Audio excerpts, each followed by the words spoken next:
নিরপেক্ষভাবে কোরআনটাকে স্টাডি করে দেখেন, যেমন একটা বিষয় কোরআনে বাকি আছে কিনা যেটা একটা মানুষের জীবনে চলার পথে প্রয়োজন হয়। যদি দেখেন যে একটা বিষয় বাকি নাই, তাহলে বুঝতে হবে এই কিতাব সাধারণ কোনো কিতাব নয়, এটা মহাবিশ্বের মহাস্রষ্টা আল্লাহর পক্ষ থেকে নাজিল হয়েছে। আর যখন আপনি বুঝতে পারবেন যে হ্যাঁ এটা আল্লাহর পক্ষ থেকে এসেছে, তখন আপনার একটাই কর্তব্য, এর সামনে আত্মসমর্পণ করা। এর নাম ইসলাম। হাদিসের মধ্যে চলে যান, দেখবেন নবী সাল্লাল্লাহু আলাইহি ওয়াসাল্লামের হাদিস, এই যে মিশকাতের কথাই বলছি, মিশকাতুল মাসাহি বইয়ের মধ্যে দেখবেন যে মাথার চুলটাকে কিভাবে আঁচড়াতে হবে এর জন্য আলাদা একটা অধ্যায় আপনি পাবেন। কিভাবে ইস্তেঞ্জা করতে হয় পাবেন, ইস্তেঞ্জা মানে পেশাব পায়খানা, কিভাবে গোসল করতে হয়, হায়েজ নিফাসে কি করতে হবে, স্বপ্নদোষ হলে কি করতে হবে, খাবেন কিভাবে, আপনি ঘুমাবেন কিভাবে, পোশাক পরবেন কিভাবে, নামাজ পড়বেন কিভাবে, জিকির কেমন করে করবেন, কি জিকির করবেন, কোরআন তেলাওয়াত কিভাবে করবেন, কেন করবেন, ফজিলত কি, সুন্নাতের চর্চা কিভাবে করবেন, পরিবার কেমন করে গঠন করবেন, কোথায় আপনি রিজিকের সন্ধান করবেন, হালাল খাবেন না হারাম খাবেন, হালাল খেলে কি হবে, হারাম খেলে কি হবে, সামাজিকভাবে আপনি কিভাবে চলবেন, সমাজের মানুষের সাথে কিভাবে মেলামেশা করবেন, অন্যের হক নষ্ট করলে কি হবে, ঠিক আছে, আপনি রাষ্ট্র কিভাবে চালাবেন, এভরি সিঙ্গেল সেক্টর কোরআন এবং হাদিসের মধ্যে ডিটেইলস বর্ণনা করা আছে। এখন যখন আপনি এটা জানলেন, কোরআন এবং সুন্নাহ পরিপূর্ণ, যার দলিল হচ্ছে সূরা মাইদার 3 নম্বর আয়াত, আল্লাহ পাক বলেছেন আল ইয়াউমা আকমালতু লাকুম দীনাকুম, আজকে আমি তোমাদের জন্য দিনটাকে পরিপূর্ণ করে দিয়েছি।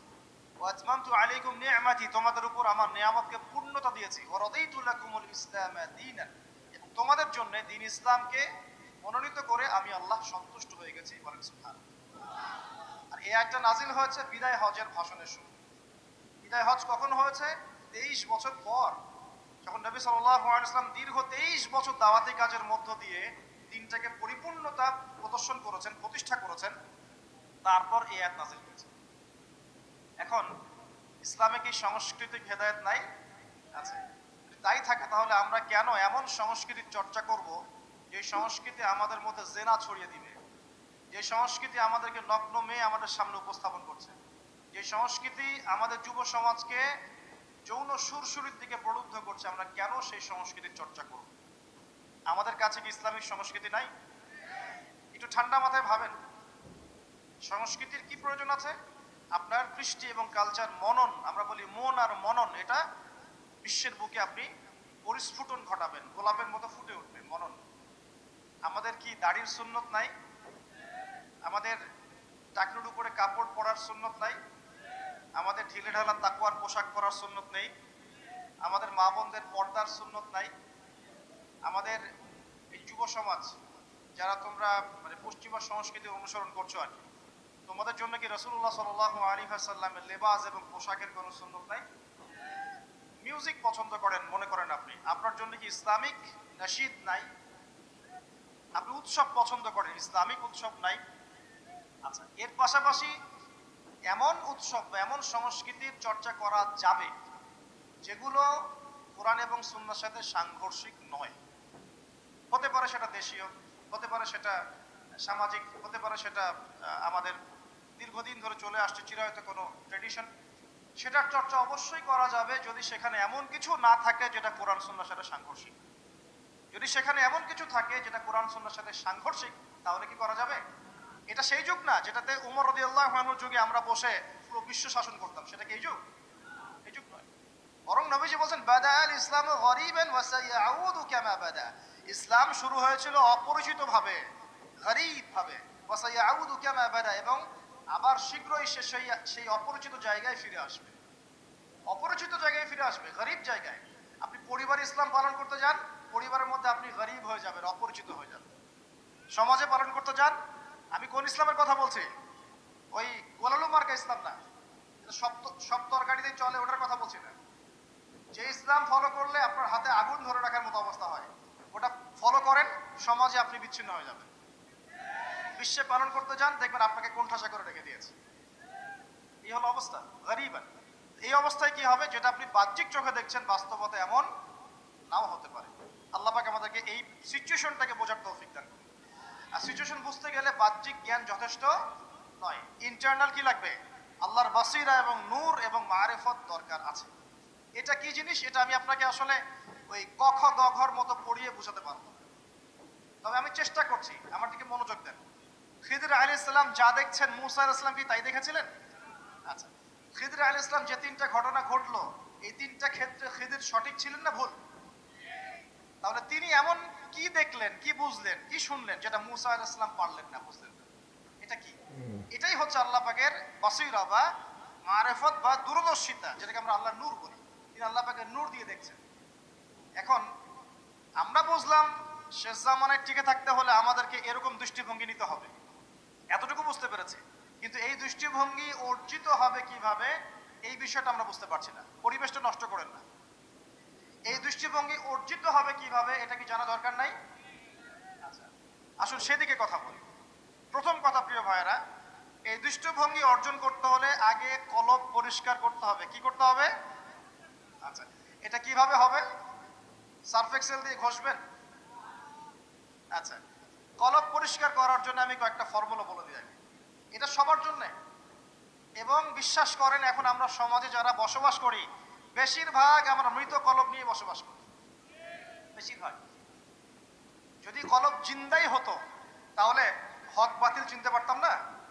যদি কলব জিন্দাই থাকতো তাহলে কি দুনিয়ার এই মোহের মধ্যে ব্যস্ত থাকি? যদি কলব জিন্দা থাকতো সারাদিন তাহলে দুনিয়ার ফিকিরে ব্যস্ত থাকতে পারি। যদি কলব জীবিতই থাকে তাহলে কাউকে দাফন করার পরে দুনিয়াবি খোশ গল্পে কেউ মত্ত হতে পারে? যদি কলব জিন্দা থাকে তাহলে কেউ মানুষকে ঠকাতে পারে, মাপে কম দিতে পারে, কেউ কি গোপনে পাপ করতে পারে, কেউ কি অন্যের সম্পদ আত্মসাৎ করতে পারে? কলব জিন্দা থাকলে কেউ সুদ খায়? কলব জিন্দা থাকলে কেউ জেনা করে? কলব জিন্দা থাকলে কেউ এরকম নোংরা কনসার্টে যেতে পারে?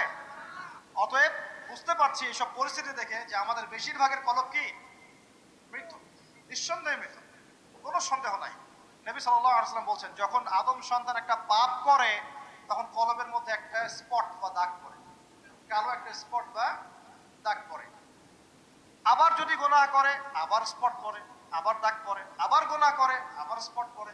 গুনার উপর গুনাহ করতে থাকে পুরো কলবটা কালো কুচকুচে কুৎসিত হয়ে যায়, দুর্গন্ধযুক্ত। অনেস্টলি বলেন তো দেখি, অনেস্টলি বলেন যে আমাদের কলবগুলো এখন এরকম না? আমরা কন্টিনিউয়াসলি পাপ করি না? কতবার দিনে আস্তাগফিরুল্লাহ ওয়া আতুবু ইলাইহি পড়ি, কতবার? নবী সাল্লাল্লাহু আলাইহি ওয়াসাল্লাম এমন একজন ব্যক্তি যার আগের গুনাহ মাফ, পরের গুনাহও মাফ, তারপরেও তিনি দিনে 100 বার বলতেন আস্তাগফিরুল্লাহ ওয়া আতুবু ইলাইহি। আমাদের তো প্রয়োজন হয় না, কারণ আমাদের তো অনেকের, আমাদের সবার না, অনেকের অ্যাটিটিউডটা এমন যে সে জান্নাতে অলরেডি চলে গেছে এবং তার দল তার সংগঠন অলরেডি জান্নাতে চলে গেছে। আপনার যদি লিজ লাগে আপনি আসেন আমার কাছে, ফর্ম পূরণ করেন, আপনাকে দিয়ে দিন। এমন অ্যাটিটিউড নাই? এই অ্যাটিটিউডটা কিন্তু ইহুদিদের দর্শন। ওরা এরকম মনে করতো যে আমরা আল্লাহর সিলেক্টেড বান্দা, ইলেক্টেড বান্দা, যদি জাহান্নামে যাইও তাহলে অল্প কয়েকদিন থাকবো, তারপর বেরো চলে আসবো। হ্যাঁ, এই কথা সূরা বাকারায় আছে, পড়ে দেখেন। তো দেখুন প্রিয় ভাইয়েরা, কলব পরিষ্কারটা সবচেয়ে ইম্পর্টেন্ট জিনিস। এখন মানুষ বলতে পারে সুফিজমের আলোচনা করছে। হ্যাঁ, সুফিজমের আলোচনা করছি কিনা তা জানি না, তবে আমি আল্লাহর ইহসান নিয়ে কথা বলছি। কি নিয়ে কথা বলছি? হাদিসে জিবরিলের মধ্যে 4টা প্রশ্ন করা হয়েছে। কয়টা প্রশ্ন? 4টা। তার মধ্যে একটা প্রশ্ন হচ্ছে আখবিরনি আনিল ইহসান, হে মুহাম্মদ সাল্লাল্লাহু আলাইহি সাল্লাম আমাকে ইহসান সম্পর্কে বলুন। জিবরাইল আলাইহিস সালাম প্রশ্ন করছেন। কে প্রশ্ন করছেন? ইহসান কি? নবী সাল্লাল্লাহু আলাইহি ওয়াসাল্লাম বলেন আনতা আবুদাল্লাহ কাআন্নাকা তারাহ, তুমি এমন ভাবে আল্লাহর ইবাদত করবে যেন তুমি আল্লাহকে দেখতে পাচ্ছো। ওয়া ইল্লাম তাকুন তারাহু ফাইন্নাহু ইয়ারাক, তুমি যদি আল্লাহকে দেখতে নাও পারো জেনে রাখবে যে আল্লাহ পাক তোমাকে দেখছেন। এই ফিলিংসটা মানুষের মধ্যে থাকলে কি মানুষ পাপগুলো কন্টিনিউয়াসলি করতে পারে? যদি পাপ হয়েও যায় সেটা তওবা করে ফিরে আসবে, তাই নয় কি? আচ্ছা, এখন দেখুন কি করতে হবে। এক নাম্বার বলছি যে অন্তরটাকে পরিচ্ছন্ন করতে হবে। পরিচ্ছন্ন করার জন্য প্রথম কাজ কি? প্রথম কাজ হচ্ছে 5 ওয়াক্ত নামাজকে আঁকড়ে ধরা। কি করা? 5 ওয়াক্ত নামাজকে আঁকড়ে ধরা। যদি আপনি জামাত মিসও করে ফেলেন বাসায় পড়ে ফেলবেন, নামাজ বাদ দেওয়া যাবে না। মানে জামাত মিস করে ফেলেছি জন্য নামাজ বাদ এমন নয়। নামাজ জামাত মিস হয়ে গেছে, আচ্ছা হয়ে গেছে, ঘুমিয়েছিলেন বা মনে ছিল না বা ব্যস্ত ছিলেন, কথার কথা, যখনই সময় পেয়েছেন, মনে পড়েছে, ঘুম থেকে উঠেছেন, নামাজ পড়তে হবে, একাই পড়তে হবে। বাদ দিবেন আজকে থেকে? বরং আমরা চেষ্টা করবো ইনশাআল্লাহ জীবনে যে নামাজগুলো কাজা হয়ে গেছে সেগুলো যেন হিসেব করে আদায় করে দেয়া সম্ভব হয়, এটাও চেষ্টা করা উচিত। আল্লাহ পাক তৌফিক দান করলেন। এক নম্বর নসিহত, নামাজ ছাড়া যাবে না। কারণ একটা হাদিস যথেষ্ট। নবী সাল্লাল্লাহু আলাইহি ওয়াসাল্লাম বলেছেন যে মান তারাকা সালাতান মুতাআম্মিদান ফাকাদ কাফারা, যে ব্যক্তি ইচ্ছাকৃতভাবে নামাজকে ছেড়ে দিল সে ব্যক্তি যেন কুফরি করলো। কি করলো? কুফরি করলো। মুআজ বিন জাবাল রাদিয়াল্লাহু আনহুর হাদিসে এসেছে নবী সাল্লাল্লাহু আলাইহি ওয়াসাল্লাম বলেছেন মান তারাকা সালাতান মুতাআম্মিদান ফাকাদ বারিআত মিন জিম্মাতিল্লাহ, যে ব্যক্তি ইচ্ছাকৃতভাবে তার উপর অর্পিত ফরজ নামাজ ত্যাগ করলো সে ব্যক্তি আল্লাহ পাকের জিম্মেদারি থেকে মুক্ত হয়ে গেল, তার উপর আল্লাহর কোনো জিম্মেদারি নাই। প্রথম নসিহত, যদি অন্তর পরিচ্ছন্ন করতে চাই নামাজ, মনে থাকবে ইনশাআল্লাহ। আল্লাহ আমাকে তৌফিক দান করুন, আপনাদের সবাইকে তৌফিক দান করুন। 2 নাম্বার, বেশি বেশি কোরআন তেলাওয়াত। বেশি বেশি কি? কোরআন তেলাওয়াত। কোরআন তেলাওয়াতের কোনো বিকল্প নেই। 1 নাম্বার সূরা ফাতিহা, 2 নাম্বার সূরা ফালাক নাস ইখলাস 3 বার করে সকাল সন্ধ্যা। সূরা ফালাক নাস ইখলাস, কুল হুয়াল্লাহু আহাদ, কুল আউযু বিরাব্বিল ফালাক এবং কুল আউযু বিরাব্বিন নাস 3 বার। সূরাতুল কাফিরুন ঘুমানোর আগে একবার, সূরা হাশরের শেষ 3 আয়াত, সূরা বাকারার শেষের 3 আয়াত, ঠিক আছে? তারপরে সূরা মুমিনুনের কিছু আয়াত, আয়াতুল কুরসি, সূরা আলে ইমরানের শেষের 10 আয়াত, সম্ভব হলে সূরা মুলক, প্রত্যেক জুমায় সূরাতুল কাহফ, অথবা আপনি চাইলে এই যে মানুষ অনেকে ঝাড়ফুঁকের সমস্যা হয় না, বদনজর লাগা, ঝাড়ফুঁক, কুফরি কালাম, সেসব ক্ষেত্রে আপনি সূরা জিনের প্রথম 10 আয়াত, সূরা সফফাতের প্রথম 10 আয়াত, সূরা ইয়াসিন, সূরা কাহফের প্রথম 10 শেষ 10 এগুলোর উপর আমল করতে পারেন। ইনশাআল্লাহ দেখবেন আপনার জীবনে বরকত আসবে। আপনি চোখ লাগা, বদনজর, এই যে হিংসুকের হিংসা, চোখ লাগা, বদনজর, কুফরি, তাবিজ কালাম এগুলো থেকে বেঁচে থাকবেন ইনশাআল্লাহ। আল্লাহ পাক আপনার পরিবারকে আপনাকে বাঁচাবে ইনশাআল্লাহ কোরআনের বদৌলতে। এগুলো যদি মুখস্থ করে ফেলতে পারেন এবং নিয়মিত মাঝে মাঝে নামাজে পড়েন, এমনি তেলাওয়াত করেন, ইনশাআল্লাহ তাআলা কোরআন আপনার জীবনে প্রোটেকশন নিয়ে আসবে, আল্লাহর রহমত বরকত নিয়ে আসবে ইনশাআল্লাহ। এবং কোরআনের মধ্যে কি আছে? শিফা, আরোগ্য আছে। ওয়া নুনাজ্জিলু মিনাল কোরআন মা হুয়া শিফাউ ওয়া রাহমাতুল লিল মুমিনিন। আল্লাহ পাক বলেন আমি কোরআন নাজিল করেছি, এর মধ্যেই মুমিনদের জন্য শিফা আছে, শিফা আরোগ্য আছে এবং আল্লাহর রহমত, দয়া আছে। আমরা আরোগ্য চাই না? আল্লাহর দয়া চাই না? আর এই আরোগ্য শুধু দৈহিক রোগের আরোগ্য নয়, কলবের রোগের আরোগ্য। কোরআন তেলাওয়াতকে বাড়িয়ে দেওয়ার চেষ্টা করেন, আল্লাহ পাক তৌফিক দেন। আর যদি পসিবল হয়, আল্লাহ পাক যদি আরো ফুরসত দেন, তৌফিক দেন, প্রত্যেকদিন 1 ঘন্টা করে 1 পারা কোরআন তেলাওয়াত করবেন, পারবেন ইনশাআল্লাহ। আল্লাহ আমাদের সবাইকে তৌফিক দান করবেন। এরপর কি? বেশি বেশি আল্লাহর জিকির। 1 নাম্বার কি বলেছি? সালাত। 2 নাম্বার কোরআন তেলাওয়াত। 3 নাম্বার হচ্ছে আল্লাহর জিকির। বেশি বেশি আল্লাহর জিকির। আল্লাহর জিকির মানে শুধু আল্লাহ আল্লাহ এটাকে বোঝাচ্ছি না আমি। আল্লাহর জিকির মানে আপনি সবসময় ফিল করবেন, আল্লাহকে স্মরণ করবেন যে আল্লাহ পাক আপনাকে দেখছেন, আপনি আল্লাহকে ইবাদত করছেন, আল্লাহ আপনাকে দেখছেন। আপনি আল্লাহকে দেখতে না পারলেও আল্লাহ আপনাকে দেখছেন, আল্লাহ আপনার কথা শুনছেন, আল্লাহ হাজির নাজির, আপনি ফিল করবেন। জিকির মানে কি? স্মরণ করা। জিকির মানে কি? স্মরণ করা। আপনি সুবহানাল্লাহ পড়ছেন, আল্লাহর জিকির করছেন, আলহামদুলিল্লাহ পড়ছেন, আল্লাহু আকবার পড়ছেন, লা ইলাহা ইল্লাল্লাহ পড়ছেন, হ্যাঁ, লা হাওলা ওয়ালা কুওয়াতা ইল্লা বিল্লাহ পড়ছেন, এগুলোতে আপনি আল্লাহর জিকির করছেন, আলহামদুলিল্লাহ। এখন ব্যবসা করতে গিয়েছেন, এই যে মাপের দাড়িপাল্লা উঠালেন, এই যে মাপে কম দিচ্ছেন, এখন কি আল্লাহ আপনাকে দেখছেন না? এই যে আপনি আল্লাহকে স্মরণ করছেন যে আল্লাহ আমাকে দেখছেন, মাপে কমটা দেওয়া যাবে না, যদিও কাস্টমার বুঝতে পারছেন। এই যে আপনি আল্লাহকে স্মরণ করলেন, এটাই আল্লাহর জিকির। এটা কি? আল্লাহর জিকির। আপনি ওই যে স্কুলে গিয়েছেন বা কলেজে গিয়েছেন, এখন মাশাআল্লাহ আপনার তো বান্ধবীর অভাব নাই, কয়েকজন বান্ধবী আপনাকে ফোর্স করছে, চল ওখানে গিয়ে কফি খাই, এই করি সেই করি, আজকে ঘুরে আসি রমনা পার্ক, নাকি? তো এখন আপনি আল্লাহকে স্মরণ করছেন যে আমি আল্লাহকে দেখতে না পারলেও আল্লাহ তো আমাকে দেখছেন, না আমি তোমাদের সাথে যেতে পারবো না, এটা আমার জন্য জায়েজ নাই। এই যে আপনি আল্লাহকে স্মরণ করলেন, এটার নাম কি? আল্লাহর জিকির। সমাজের দায়িত্ব পেয়েছেন, আলহামদুলিল্লাহ, দায়িত্ব পাওয়া খারাপ কিছু নয়, এটাকে সঠিকভাবে পালন করাটাই চ্যালেঞ্জ। দায়িত্ব পাওয়া খারাপ কিছু নয়, দায়িত্বটাকে সঠিকভাবে পালন করাটা চ্যালেঞ্জ। দায়িত্ব পালন করতে গিয়ে আপনি ন্যায় বিচার করছেন, যখন দেখছেন যে এমন একটা বিচার সামনে চলে আসছে যে এখানে তো সমস্যা, এখানে ন্যায় বিচার করলে আমাকে হয়তো কিছু প্রতিবন্ধকতা শিকার হতে পারে, আর যদি অন্যায় করি তাহলে দুনিয়ার স্বার্থ আছে। এখন আপনি যদি অন্যায়টাকে বেছে নেন, আপনি আল্লাহর জিকির করেন নাই। যদি তখন আপনি ন্যায়টাকে বেছে নেন, আপনি তখন আল্লাহর জিকির করেছেন। আল্লাহর জিকির শুধুমাত্র সুবহানাল্লাহ, আলহামদুলিল্লাহ, তাসবিহ তাহলিলে নয়, সমাজের চলতে ফিরতে উঠতে বসে সবখানে আল্লাহর জিকির আছে। আল্লাহর স্মরণ, আল্লাহকে স্মরণ করা, আল্লাহ পাক তৌফিক দান করলেন। জিকির বাড়িয়ে দেই। 4 নাম্বার কি? 4 নাম্বার হচ্ছে জ্ঞান অর্জন, মানে বেশি বেশি কোরআন সুন্নাহর জ্ঞান অর্জন করেন, আল্লাহর নূর মারিফত পাওয়া যাবে ইনশাআল্লাহ। 5 নাম্বার একটা বলে দেই, সেটা হলো আল্লাহওয়ালা মানুষ যারা আল্লাহওয়ালা মানুষ, আল্লাহর এবং রাসূলের কথা বলেন, যারা মুত্তাকি, পরহেজগার এবং সৎ, এইসব মানুষদের সাথে সংস্পর্শে থাকেন, আল্লাহ পাকের নূর পাওয়া যাবে ইনশাআল্লাহ। কমপক্ষে আপনি আপনার ব্যক্তি জীবনটাতে রাসূলের সুন্নাহটা প্রতিষ্ঠা করেন। সারা দুনিয়ার মানুষ সুদ খায় খাক, অর্থনৈতিক জীবনে গিয়ে আমি সুদ খাবো না। প্রয়োজনে কৃষিকাজ করে খাবো, মাছ চাষ করে খাবো, গরু ছাগল প্রতিপালন করব, তারপরও সুদ খাবো। আমি ব্যবসা করতে গিয়েছি, ওখানেও নবীর সুন্নত লাগবে, আমি মাপে কম দিতে পারবো না। সারা দুনিয়ার মানুষ দেয় দেখ, সারা দুনিয়ার মানুষ মজুদ করে করুক, আমি করব না। সারা দুনিয়ার ব্যবসায়ীরা কালোবাজারি করে করুক, আমি করব না। একজন মুসলিম যুবকের চরিত্র হবে আমার। চাকরি করতে গিয়েছেন, চাকরি করা অবস্থায় যদি দেখেন যে হ্যাঁ আপনি নীতি নৈতিকতা বজায় রেখে করতে পারছেন, আলহামদুলিল্লাহ। যদি দেখেন এখানে আপনি ইসলামে টিকতে পারছেন না, রিজাইন দিয়ে চলে আসেন, এসে নিজস্ব প্রজেক্ট তৈরি করেন। এমন অনেক মানুষকে আমরা চিনি যারা বড় বড় চাকরি ছেড়ে দিয়ে, হারাম চাকরি ছেড়ে দিয়ে কৃষিকাজ করেছে, করে আল্লাহ পাক তাদেরকে এখন স্বাবলম্বী করেছে। রিজিক কার হাতে ভাই? আল্লাহর হাতে।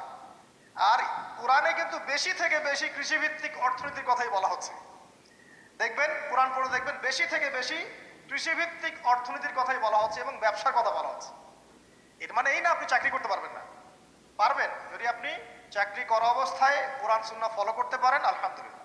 যদি না পারেন, প্রতিবন্ধকতা থাকে, একেবারেই পারছেন না, দেয়ালে পিঠ থেকে যাচ্ছে, ছেড়ে দেন। পরকালটাকে ইহকালের জন্য নষ্ট করেন না। আল্লাহ পাক বোঝার তৌফিক দান করুন। এবার সমাজ চালাবেন, এখানেও রাসূলের সুন্নাহ প্রয়োজন আছে। মন গড়া সুন্নত দিয়ে সমাজ সংস্কার হবে না, রাসূলের সুন্নত দিয়েই সমাজ সংস্কার হবে ইনশাআল্লাহ তাআলা। দাওয়াতি কাজ করব, সেখানেও রাসূলের সুন্নত লাগবে। মন গড়া স্টাইলে দাওয়াতি কাজ করা যাবে না। যেটা বলবো, যেটা করব, যেটা মানুষের জন্য কল্যাণকর মনে করব, এটা রাসূলের পক্ষ থেকে দলিল থাকতে হবে। আল্লাহ পাক আমাদেরকে বোঝার তৌফিক দান করুন, আমিন। এবং এখানে শৈথিল্যতা প্রদর্শন করা যাবে না দাওয়াতের ক্ষেত্রে। গোল আলু মার্কা সব তরকারিতেই চলে, এমন চললে হবে না। আবার খুব চরমপন্থী, মানে পান থেকে চুন খসলেই একজনকে খারেজি ফতোয়া দিয়ে একদম ভিতরে ঢুকাই দিচ্ছে, এইসব চলবে না।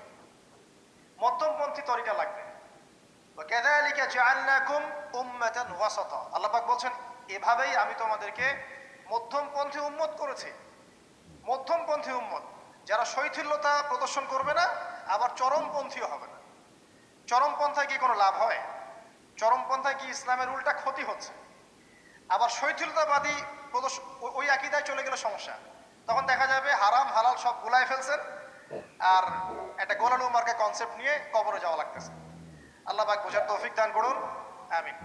এক কথায় প্রিয় ভাইয়েরা, ওই কিয়ামতের মাঠে রাসূলুল্লাহ সাল্লাল্লাহু আলাইহি ওয়াসাল্লামই একমাত্র সত্তা যিনি পুরো উম্মার জন্য সুপারিশ করবেন ইনশাআল্লাহ তাআলা। তো সেই সুপারিশ পাওয়ার যোগ্য হতে হলে আমাদের চলনে বলনে, কথায় কাজে, ব্যবসা, অর্থনীতি সব ক্ষেত্রে রাসূলের সুন্নাহকে সর্বোচ্চ অগ্রাধিকার দিতে হবে।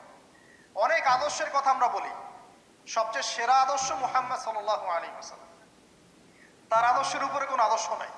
অতএব এই আদর্শটাকে মনে পারে ধারণ করা, লালন করা, মননে ধারণ করে বাস্তবে ইমপ্লিমেন্ট করা। আল্লাহ পাক আমাদেরকে তৌফিক এনায়েত করুন, আমিন।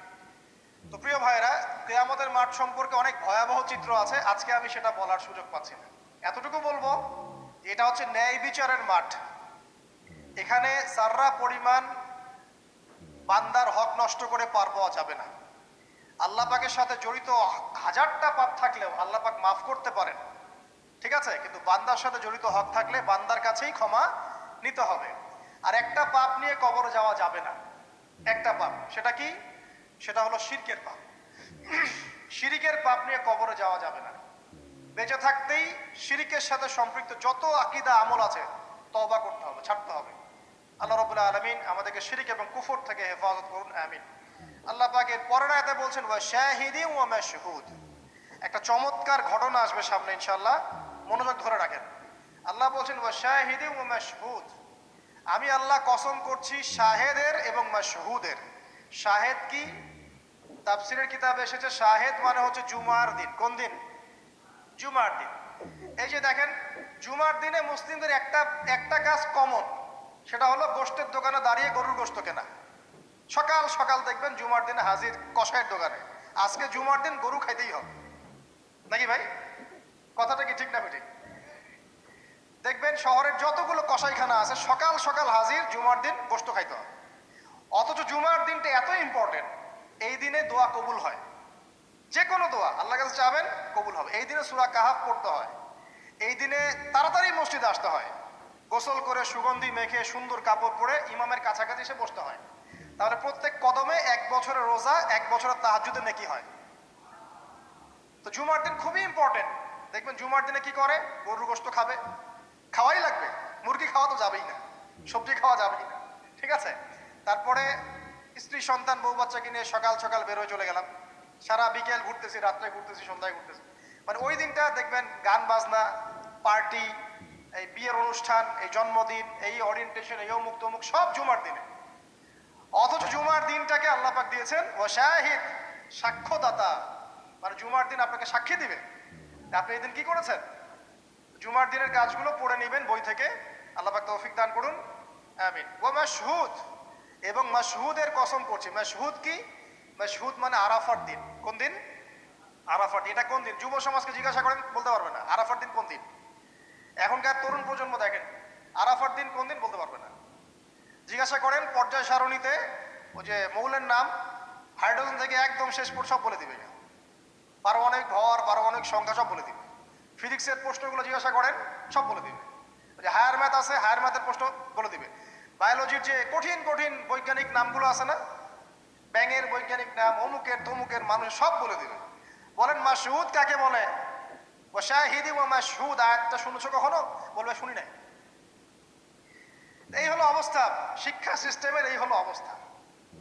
কেউ কি বলেছে যে ডাক্তার হওয়া যাবে না, ইঞ্জিনিয়ার হওয়া যাবে না, বা জেনারেল লাইনে পড়া যাবে না? এমনটা কি কেউ বলেছে? কিন্তু কোরআন সুন্নাহর জ্ঞানকে বিসর্জন দিয়ে, ওই জ্ঞানটাকে বিসর্জন দিয়ে তোমাকে ডাক্তার হতে হবে? আমার তো মাঝে মাঝে মনে হয় যে এইসব সেকশনে এই সায়েন্টিফিক পড়াগুলোর পাশাপাশি মানবিক কিছু পড়াশোনা দেওয়া দরকার। আগে মানুষ বানানো দরকার, কিভাবে পেশেন্টদের সাথে ভালো ব্যবহার করতে হয় শেখানো দরকার, কিভাবে একজন অসুস্থ মানুষের সাথে ভালো বিহেভ করতে হয় শেখানো দরকার। খালি কিভাবে ইনজেকশন পুশ করতে হয় আর কিভাবে ওষুধ দিতে হয় এইটুকু শেখানো যথেষ্ট না। একটা বিহেভিয়ার, মানবতা শেখানো দরকার। একটা ইঞ্জিনিয়ারকে শেখান যে চুরি করা হারাম, তাকে শিখান আগে, নাহলে বড় হয়ে অনেক বড় ইঞ্জিনিয়ার হতে পারে কিন্তু দেখবেন ভিতরে চুরি করছে। তো একটা মানবিক শিক্ষার দরকার আছে, হিউম্যান বিহেভিয়ার শেখানো দরকার। এই শিক্ষাগুলো কে দিবে? কোরআন দিবে, হাদিস দিবে, রাসূলের সুন্নাহ দিবে, তখন গিয়ে তো সে পরিপূর্ণ মানুষ হবে। আর যাদের মধ্যে এই দুইটা শিক্ষা একত্রিত হবে দেখবেন তারা সোনার মানুষ হবে ইনশাআল্লাহ। তো এই দুইটা শিক্ষা কি আমরা অর্জন করতে পারি না? কেউ কি বলেছে জেনারেল লাইনে পড়া বাদ দিয়ে দাও, বাদ দিয়ে একদম সবাই মৌলবী হয়ে যাও? সবাই যদি আলেম হয়ে যায় তাহলে ভাই সামরিক ক্ষেত্রে কে কাজ করবে, প্রশাসনে কে কাজ করবে, জনপ্রতিনিধি কে হবে, ইসলামিক ব্যাংকিং সেকশন কে চালাবে? ঠিক আছে না? সব সেকশনে মানুষের প্রয়োজন আছে না? তো সব সেকশনে মানুষের দরকার আছে, কিন্তু সেই মানুষগুলোর আত্মাটাকে কোরআন সুন্নাহর আধ্যাত্মিকত্ব দিয়ে ঢেলে সাজাতে হয়। আল্লাহ পাক তৌফিক এনায়েত করুন, আমিন। যদি অমুসলিম হয়, অমুসলিম হওয়ার পরেও যদি সে তার ধর্ম মেনে চলে দেখবেন সেও কিন্তু ভালো মানুষ হবে। আসলে যারা এই বিশ্বে ফাসাদ সৃষ্টি করে বেড়াচ্ছে এদের সাথে ধর্মের কোনো সম্পর্ক নাই। যারা এই বিশ্বে ফাসাদ সৃষ্টি করছে এদের সাথে আসলে ধর্মের কোনো সম্পর্ক নাই। সে যদি সত্যিকার অর্থেই তার ধর্ম পালন করত তাহলে কিন্তু সে তার ধর্মের প্রতি অনুগত থাকতো। কোন ধর্ম কি বলেছে বিনা বিচারে বা নিষ্পাপ মানুষকে হত্যা করো? কোন ধর্ম? একটা রিলিজন আমাকে দেখান যে বলেছে মিথ্যা কথা বলো, হারাম খাও, সুদ খাও, বেপরদায় চলো, নগ্ন হয়ে চলো? একটা ধর্ম বলেছে? তাহলে প্রত্যেকটা ধর্মের মূল কথাগুলো কিন্তু মোটামুটি একরকম। তো সবাই যদি সবার ধর্ম মেনে চলে কোনো সমস্যা?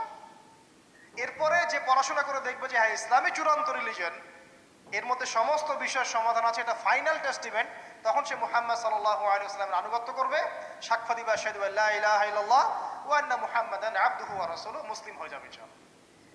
ইনশাআল্লাহ মুসলিম হলেই, কালিমা পড়লেই একদিন না একদিন সে জান্নাতে যাবে ইনশাআল্লাহ। যদি তার আকীদার মধ্যে শিরক না থাকে, কুফর না থাকে, আমলে বেদাত না থাকে, হারাম রিজিক না থাকে।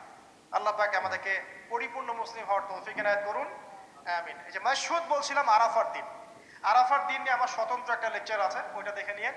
আরাফার দিনের ফজিলত এর যে তাৎপর্য এবং এই দিনে নবী সাল্লাল্লাহু আলাইহি ওয়াসাল্লামের একটা বিদায় হজের ভাষণ আছে, এটা নিয়ে আমি স্বতন্ত্র একটা খুতবা দিয়েছি, শুনে নেবেন ইনশাআল্লাহ।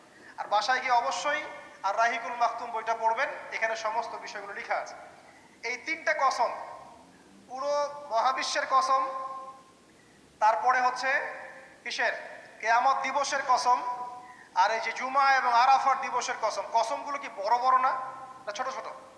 বিশাল বিশাল কসম, মানে বিশাল বিশাল কসম নিয়ে আল্লাহ রাব্বুল আলামিন এখন একটা বড় ঘটনা বলতে যাচ্ছে।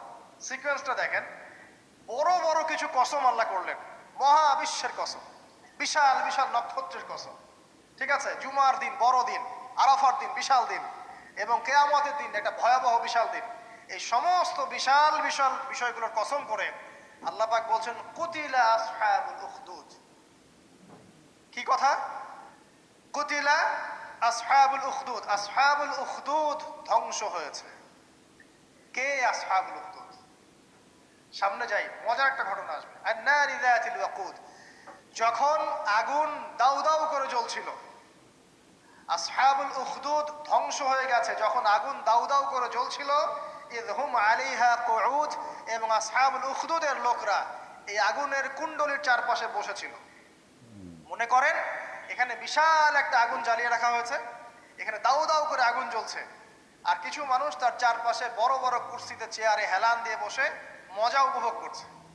এই হলো আসহাবুল উখদুদ। এদেরকে আল্লাহ পাক বলছেন এরা ধ্বংস হোক। কুতিলা আসহাবুল উখদুদ ওয়া হুম আলা মা ইয়াফআলুনা বিল মুমিনিনা শুহুদ। তারা বসে বসে কি করছিল?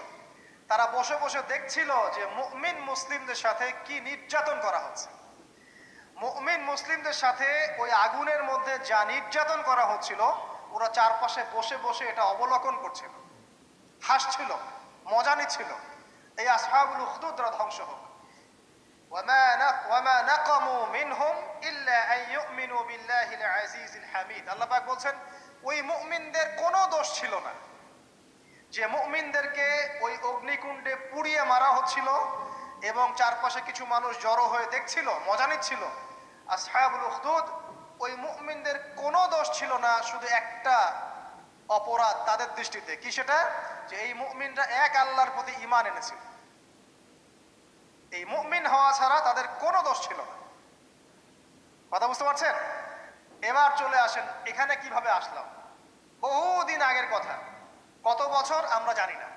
একজন প্রতাপশালী বাদশা ছিল, এখনকার বিশ্ব নেতাদের মতোই পরাশক্তি, ওই যে আসহাবুল কাহাফের মতো, বা ওই নমরুদের মতো, বা ওই যে ফেরাউন তার মতো একজন প্রতাপশালী বাদশা ছিল।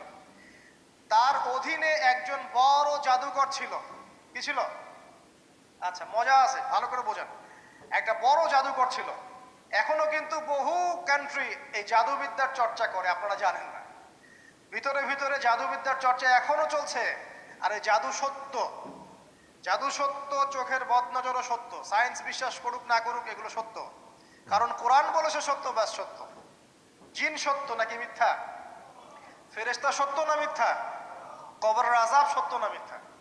এগুলো তো চোখে দেখা যায় না, বিশ্বাস করলেন কিভাবে? এই চোখে দেখা যায় না বিশ্বাস করেছেন বলেই তো আপনি মৌলবাদী। চোখে দেখা যায় না, অহেতুক বিশ্বাস করছেন, অতএব আপনি একজন মৌলবাদী মানুষ। বুঝতে পারছেন তো? এই বিষয়গুলো বিশ্বাস না করলে কি আপনি মুমিন হতে পারবেন?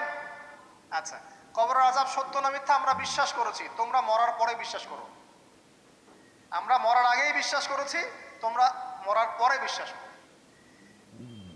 তারপর তোমরা পাক্কা মৌলবাদী হয়ে যাবে। যখন মরার পরে যখন কঠিন কবরের আযাব শুরু হবে, দেখবা যে আইন আল ইয়াকিন। ইয়াকিন কয়েক প্রকার হয়। একটা হচ্ছে আপনার আইন আল ইয়াকিন, হাক্কুল ইয়াকিন, এরকম কথা আছে কোরআনে। মানে আইন আল ইয়াকিন মানে চোখে দেখলাম এবার বিশ্বাস করলাম। রব্বানা আবসারনা ওয়া সামি'না ফারজি'না না'মাল সালিহান ইন্না মুকিনুন। আছে না সূরা আলিফ লাম মিম সিজদায় হাফেজে কোরআন যারা আছেন, আল্লাহর সামনে জাহান্নামীরা বলবে রব্বানা, হে আমাদের রব, আবসারনা, এই যে দেখলাম তোমার আযাব দেখেছি আমরা, এখন পরকালের কথা, ওয়া সামি'না, এই যে শুনতে পাচ্ছি এখন আযাব, ফারজি'না, আমাদেরকে ফিরিয়ে দিন। কোথায় ফিরিয়ে দিবে? দুনিয়ায়। না'মাল সালিহান, আমরা সৎ কাজ করব, ইন্না মুকিনুন, আমাদের ইয়াকিন হয়ে গেছে। তার মানে সবাই বিশ্বাস করবে একদিন না একদিন, তাই তো? ঈসা ইবনে মারিয়ামকে যে মানুষ বলছে ক্রুসিফাইড, তাকে ক্রুসিফাইড করা হয়েছে, তিনি মারা গেছেন, নাউজুবিল্লাহ, বলা হচ্ছে না? আচ্ছা, ঈসা ইবনে মারইয়াম যখন নেমে আসবেন সবাই বিশ্বাস করবে না? সূরা মাইদায় এই জন্যই বলা হচ্ছে যে ঈসা ইবনে মারইয়ামকে যখন পাঠানো হবে, একজন আহলে কিতাব বাকি থাকবে না যে তার প্রতি ঈমান নিয়ে আনবে না। এমন একজন মানুষ তখন খুঁজে পাওয়া যাবে না যে তার প্রতি ঈমান আনবে না আহলে কিতাবদের মধ্যে। মানুষ এই চেয়ারগুলোর দিকে তাকিয়ে থাকে জ্ঞানের জন্য, পথের জন্য। আমরা দিতে পারি না। দিতে পারবো কি? একজন তো আরেকজনের পিছনে লেগে থাকি, একজন একজনের পিছনে, আরেকজন আরেকজনের পিছনে, সারাদিন গীবত আর তহমত আর সমালোচনা কাদা ছড়াছড়ি করতে করতে উম্মাকে বিভক্ত করে রেখে দিয়েছে। ইল্লা মাশাআল্লাহ, কিছু মানুষ অবশ্যই আছেন যাদেরকে আপনি এত বেশি ফেসবুকে দেখবেন না, ইউটিউবে দেখবেন না, দেখবেন রাতের অন্ধকারে তারা তাহাজ্জুদের নামাজে দাঁড়িয়ে আছে, আল্লাহর কাছে কান্নাকাটি করছে। ওইসব ওলামায়ে কেরামকে দেখতে পারবেন না। তারা আছে বলেই হয়তো এখন পর্যন্ত সব ঠিকই আছে, আল্লাহু আ'লাম। তারা দোয়া করেন, মাদ্রাসা চালান, ছাত্র তৈরি করেন, আলেম তৈরি করেন, তারা পরবর্তীতে মানুষকে ভালো কিছু দেয়। তারা এত লৌকিকতা প্রদর্শন করে না। পরকালের সেলিব্রিটি আসল সেলিব্রিটি, দুনিয়ার সেলিব্রিটিজমের কোনো দাম নাই। আমাদের কমন সেন্স গুলো দিন দিন নষ্ট হয়ে যাচ্ছে, জানেন?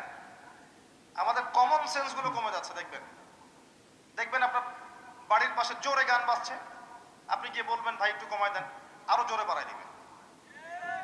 রাস্তা দিয়ে একটা মেয়ে যাচ্ছে, দেখবেন ওড়নাটা গাড়ির সাথে পেঁচিয়ে মেয়েটা পড়ে গেছে, দেখবেন মানুষ হা করে হাসছে। খেয়াল করে দেখবেন মানুষ হাসবে। কমন সেন্স নাই। একটা মেয়ে বিপদে পড়ছে, ওকে দেখে হাসবে, এরকম হচ্ছে। কমন সেন্স একেবারে কমে গেছে আমাদের।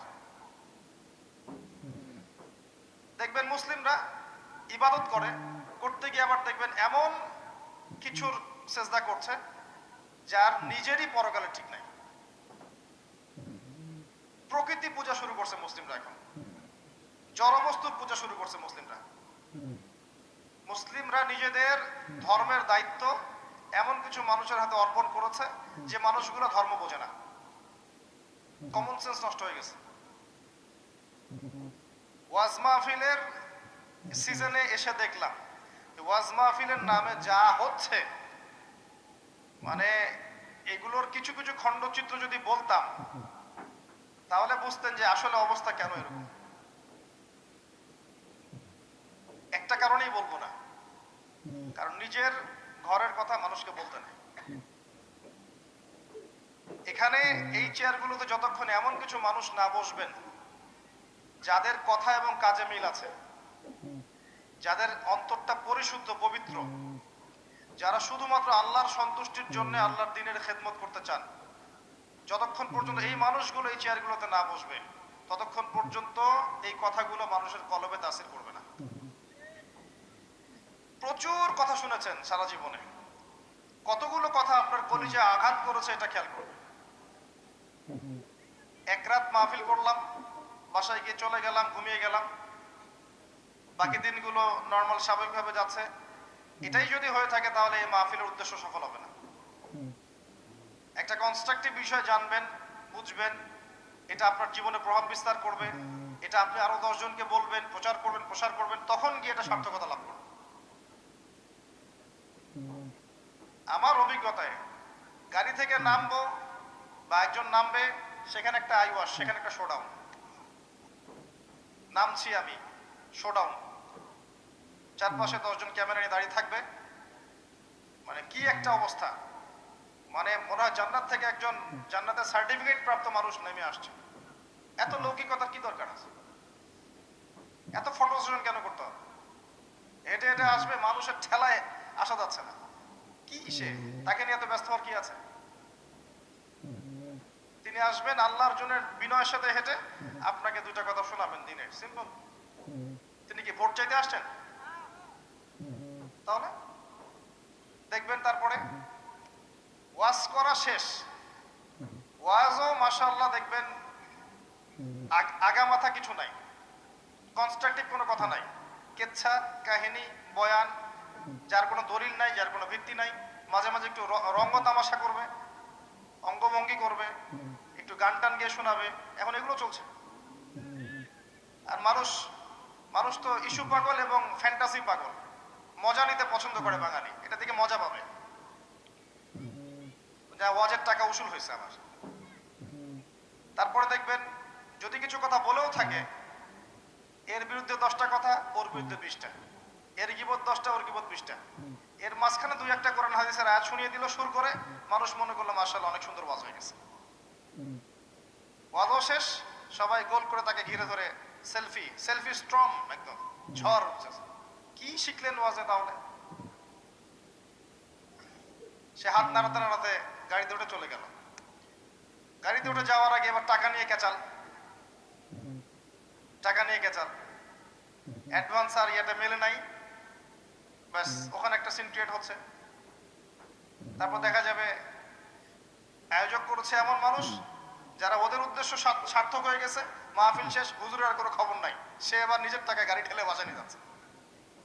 বিভিন্ন চিত্র দেখতে হয়েছে আমাকে এই সিজনে।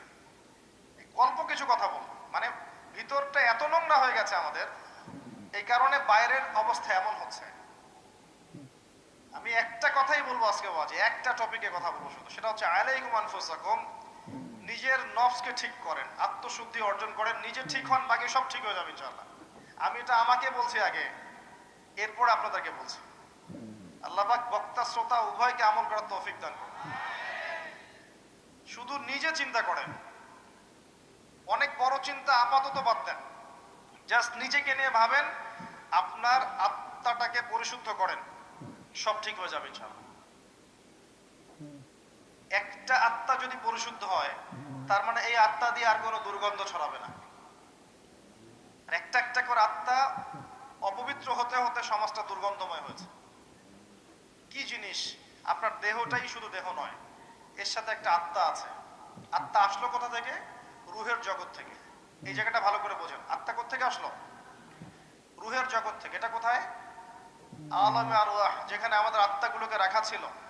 আল্লাহ রাব্বুল আলামিন আত্মাগুলোকে সৃষ্টি করেছেন, একটা জগতে রেখেছেন, জগৎটার নাম দিয়েছেন আলামে আরওয়াহ। আদম সন্তানের সমস্ত আত্মাগুলো সেখানে ছিল। এখান থেকে আত্মাটাকে আপনার মায়ের গর্ভে এনে দেওয়া হয়েছে। যখন আপনার আমার বয়স ছিল 4 মাস 10 দিন বা এরকম সামথিং লাইক দ্যাট, এরকম, তখন আত্মাটা নিয়ে এসেছেন একজন ফেরেশতা, এনে ফুঁকে দিয়েছেন এবং লিখে দিয়েছেন আপনি বাঁচবেন কতদিন, রিজিক কি হবে, সৌভাগ্যবান হবেন না দুর্ভাগ্যবান হবেন, সব লেখা হয়ে গেছে। এটা আপনার মায়ের গর্ভে থাকা অবস্থায় হয়েছে। সবার ক্ষেত্রে এটা হয়েছে, আমার আপনার সবার ক্ষেত্রেই। তাকদীর নিয়ে এত বিচলিত হওয়ার কিছু নাই, এটা লেখা হয়ে গেছে। এরপরে আপনি যখন ভূমিষ্ঠ হয়েছেন, আস্তে আস্তে আস্তে আস্তে আপনি বড় হয়েছেন, আপনার দেহটা শুধু বড় হয়নি, আপনার ভিতরে একটা আত্মাও ছিল, এরও কিছু চাহিদা এসেছে। চারপাশের অনেক কলুষিত বিষয় দেখে আত্মাটা কলুষিত হয়েছে, আবার অনেক ভালো কাজের মধ্য দিয়ে আত্মাটা আবার উন্নতিও লাভ করেছে। কিন্তু আল্লাহ পাক মূল যে বিষয়টার কথা বলছেন সেটা হচ্ছে কদ আফলাহা মান যাক্কাহা, যে ব্যক্তি এই নফসটাকে, আত্মাটাকে পরিশুদ্ধ করতে পারলো, সে ব্যক্তি সফল হয়ে গেল। ওয়াকাদ খাবা মান দাসাহা, যে ব্যক্তি এই নফসটাকে পরিশুদ্ধ করতে পারলো না, সে ব্যক্তি ধ্বংস হয়ে গেল। দেহের পরিশুদ্ধতা সবকিছু নয়। দেহের যে ইবাদতগুলো আছে, আমাদের নামাজ, যাকাত দিচ্ছি, অর্থনৈতিক ইবাদত, নামাজ পড়ছি, ফিজিক্যাল ইবাদত, হজ করছি, উমরা করছি, রোজা রাখছি, এই ইবাদতগুলো পূর্ণতা পাবে না যতক্ষণ পর্যন্ত আত্মা পরিশুদ্ধ হচ্ছে না। আমার কথা কি বোঝা যায়? আত্মার মধ্যে যদি রিয়া থাকে, অহংকার থাকে, কুফর থাকে, শিরক থাকে, মোহ থাকে, দুনিয়ার ভোগ বিলাসের মত্ততার মোহ থাকে, আপনি এই আত্মা দিয়ে আপনি ইবাদত করতে পারবেন না। ইবাদত আপনার আপ টু দ্য মার্ক হবে না। আত্মার মধ্যে কিছু বিষয় আছে যেগুলো আপনার ইবাদতকে অনেক বাড়িয়ে দিবে, যেমন ঈমান, কোথাকার বিষয়? দেহের না আত্মার? তাকওয়া কিসের বিষয়? দেহের না আত্মার? তাওয়াক্কুল, আল্লাহ ভরসা কোথায় থাকে? দেহে না আত্মায়? ভালোবাসা, আল্লাহর প্রতি ভালোবাসা কোথায় থাকে? দেহে না আত্মায়? আল্লাহর প্রতি বিনয় কোথায় থাকে? দেহে না আত্মায়? আল্লাহর ভয় কোথায় থাকে? দেহে না আত্মায়? সবকিছু আত্মা কেন্দ্রিক। ঈমান, তাওহীদ, আপনার মোহাব্বত, তাওয়াক্কুল, তাওয়াজু, প্রতিটা বিষয় কার সাথে সম্পর্কিত? আত্মার সাথে। আবার এই আত্মার মধ্যে যদি আপনি নিয়ে আসেন রিয়া, অহংকার, হিংসা, বিদ্বেষ, এই বিষয়গুলো চলে আসে, আল্লাহ দ্রোহিতা, কুফর, আত্মাটা নষ্ট হয়ে যাবে। ওই আত্মা দিয়ে দেহের ইবাদত তখন কবুল হচ্ছে না। তাহলে মূল বিষয়টা কি? আত্মার পরিশুদ্ধি। এটা আল্লাহ পাক বলছেন আলাইকুম আনফুসাকুম, তোমরা প্রত্যেকে নিজ নিজ নফসকে ঠিক করো। এখন কি কি করলে আপনার নফস ঠিক হতে পারে সবগুলো এক লেকচারে বলা সম্ভব নয়। এই জায়গায় মনোযোগ দিয়ে শোনেন, কয়েকটা খালি টিপস বলবো কি কি কাজ করলে আপনার আত্মা পরিশুদ্ধ হতে পারে। এটা সবচেয়ে ইম্পর্টেন্ট কাজ এখন মুসলিম উম্মার। এক নাম্বার কাজ হচ্ছে আপনাকে তাওহীদ বুঝতে হবে, শিরক থেকে দূরে থাকতে হবে। এক নাম্বার কাজ, যে কথাটা আমি প্রথমে বলেছিলাম। দুই নাম্বার হচ্ছে রাসূলুল্লাহ সাল্লাল্লাহু আলাইহি ওয়াসাল্লামের সুন্নাহর উপর নিয়মিত আমল করতে হবে, অন্য কোনো আদর্শ গ্রহণ করা যাবে না। দৈনিক যে সুন্নাহগুলো আছে এই সুন্নাহগুলো অ্যাপ্লাই করতে হবে।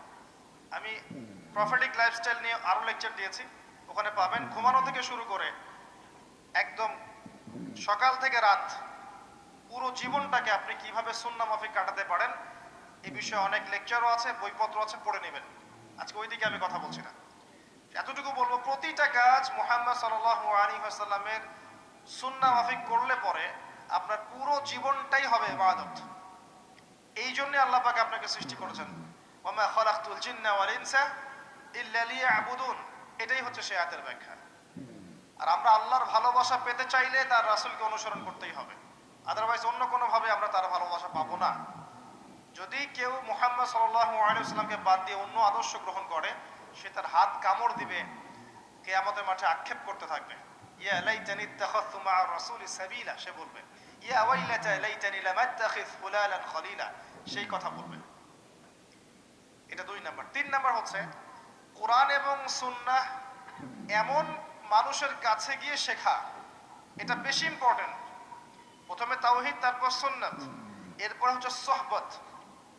কোরআন এবং সুন্নাহ এমন মানুষের সংস্পর্শে গিয়ে শেখা যাকে দেখে আপনি কোরআন সুন্নাহ শিখতে পারবেন, এটা বেশি ইম্পর্টেন্ট। মানুষ স্বভাবগতভাবেই দেখে শিখে।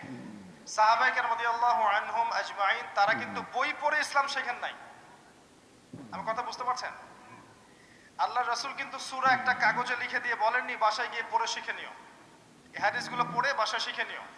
বরং তারা সব সময় রাসূলের সাথে থাকতেন, তিনি কিভাবে ওঠেন, কিভাবে বসেন, কেমন করে কথা বলেন, কখন রাগ হন, কখন হাসেন, কিভাবে খান, কেমন করে ইস্তেঞ্জা করেন, সব দেখতেন তারা। দেখতেন না? এমনকি ব্যক্তিগত সময়েও তারা বাসায় চলে যেতেন, গিয়ে শিখতেন। রাসূলকে না পেলে তার স্ত্রী থেকে জিজ্ঞাসা করতেন কেমন করে রাসূল এটা করেন, কেমন করে ওটা করেন। এটা হচ্ছে সোহবত। এখন আমরা কি রাসূলকে পাবো? কিভাবে পাবেন? তার হাদিসগুলো আপনার বাসায় আছে, এই হাদিসগুলো পড়ে আপনি জানতে পারবেন, কিন্তু আপনি প্র্যাকটিক্যাল বুঝতে পারবেন না। প্র্যাকটিক্যাল কোথায় বুঝবেন? যে ব্যক্তি বা যে আলেম, যে শায়েখ, যে ওস্তাদ, যে মুআল্লিম, যার কাছে, যার ভিতরে সুন্নাহগুলো ইনস্টল করা আছে, তাকে দেখে শিখতে পারবেন। কথা বুঝতে পারছেন? এমন ব্যক্তি যে আপনাকে পড়াচ্ছেন, মুআল্লিম বা ওস্তাদ বা বক্তা বা শায়েখ বা মুহাদ্দিস বা আলেম, যিনি, যার কাছে গিয়ে আপনি ইসলাম শিখছেন, তার মধ্যে যদি সুন্নত থাকে তখন আপনি এই সোহবতটা পাবেন। এখন এমন মানুষের সংখ্যা কি খুব বেশি না কম? কিন্তু থাকবে। আল্লাহ পাক যেহেতু বলেছেন ইয়া আইয়ুহাল্লাযীনা আমানু কুনু মা'আস সাদিকিন, সত্যবাদীদের সাথে থাকো, আপনি ইনশাআল্লাহ খুঁজে পাবেন। কিয়ামত পর্যন্ত এই আয়াত থাকবে না? থাকবে না? অতএব কিয়ামত পর্যন্ত এমন মানুষও থাকবে ইনশাআল্লাহ। খুঁজে নিতে হবে, খুঁজে নিতে হবে। ডিফিকাল্ট আপনার জন্য, কারণ আপনি বাহ্যিকভাবে যাদেরকে দেখে মনে করছেন ইসলামের একদম কান্ডারি, দেখবেন তাদের ভিতরে ইসলাম নাই। এমন অনেক মানুষ আছে, আছে না? বাহ্যিকভাবে দেখে মনে হবে দ্বীনের কান্ডারি, ভিতরে নিজের ইসলাম নাই। তো এখানে আল্লাহর কাছে দোয়া করতে হবে, আল্লাহ যেন আমাদেরকে উত্তম ওস্তাদ দান করেন, উত্তম শায়েখ দান করেন, উত্তম আলেম দান করেন, যাদেরকে দেখে আমরা দ্বীন শিখতে পারি। এটা সোহবত।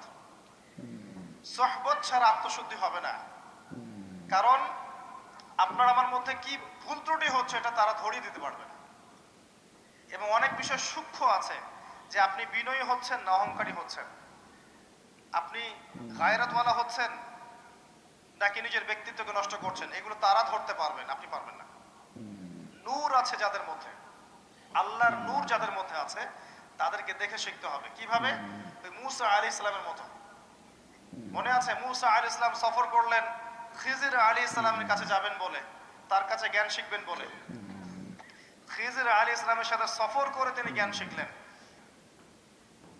যেই খিজির আলাইহিস সালাম আল্লাহর নূর দিয়ে দেখছিলেন, যেটা মূসা আলাইহিস সালাম দেখতে পারেন নাই। মূসা আলাইহিস সালাম বলছেন, কেন নৌকা ফুটা করলেন, কেন বাচ্চাকে হত্যা করলেন, কেন দেয়াল নির্মাণ করলেন? কিন্তু খিজির আলাইহিস সালাম আল্লাহর নূর দিয়ে দেখছিলেন। তিনি বলেছেন, যদি নৌকা ফুটা না করতাম তাহলে জলদস্যু নিয়ে যেত, যদি বাচ্চাকে হত্যা না করতাম বাচ্চা বড় হয়ে বড় কাফের হতো, যদি এই দেয়াল নির্মাণ না করতাম এর নিচে থাকা গুপ্তধন এই এতিম বাচ্চাটা পেত না। পরে দেখেন সূরা কাহফ।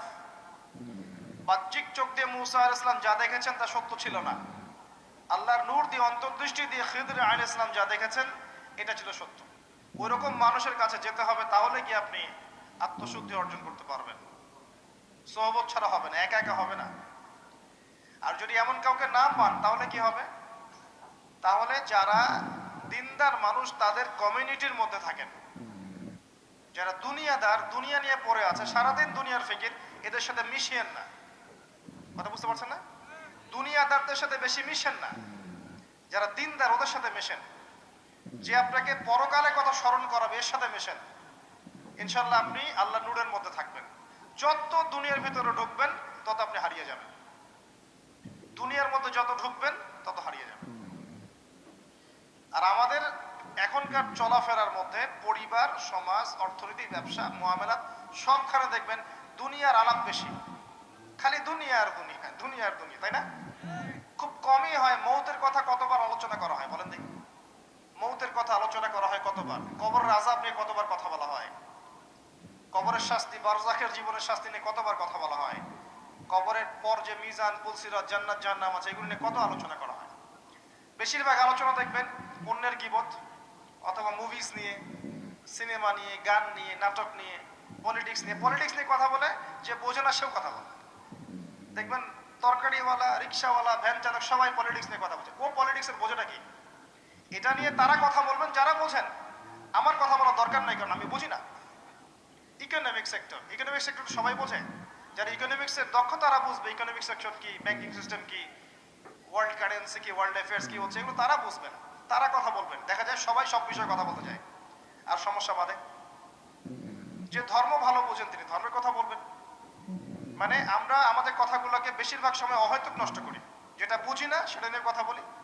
অহেতুক কঠিন কঠিন সাবজেক্ট, কঠিন কঠিন দর্শন, তত্ত্ব, এগুলো নিয়ে কথা বলতে থাকি, অথচ বাস্তবতার সাথে এগুলো কোনো সম্পর্কই নাই।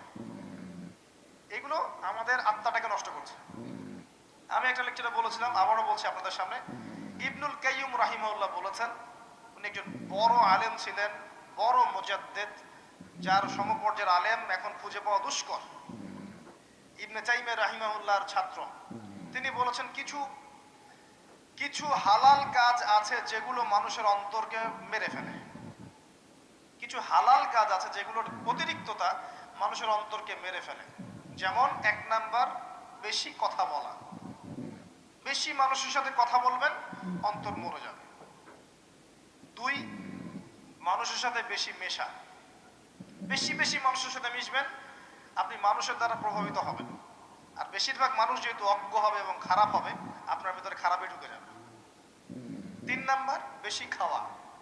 যারা বেশি খায় এদের কলব মরে যায়। আর মাশাআল্লাহ এখন দেখা যায় এরকম চেয়ারে বসে এমন অনেকেই কথা বলি যারা ভুঁড়ির ভারে হাঁটতে পারে না। কথা কি বুঝতে পারছেন?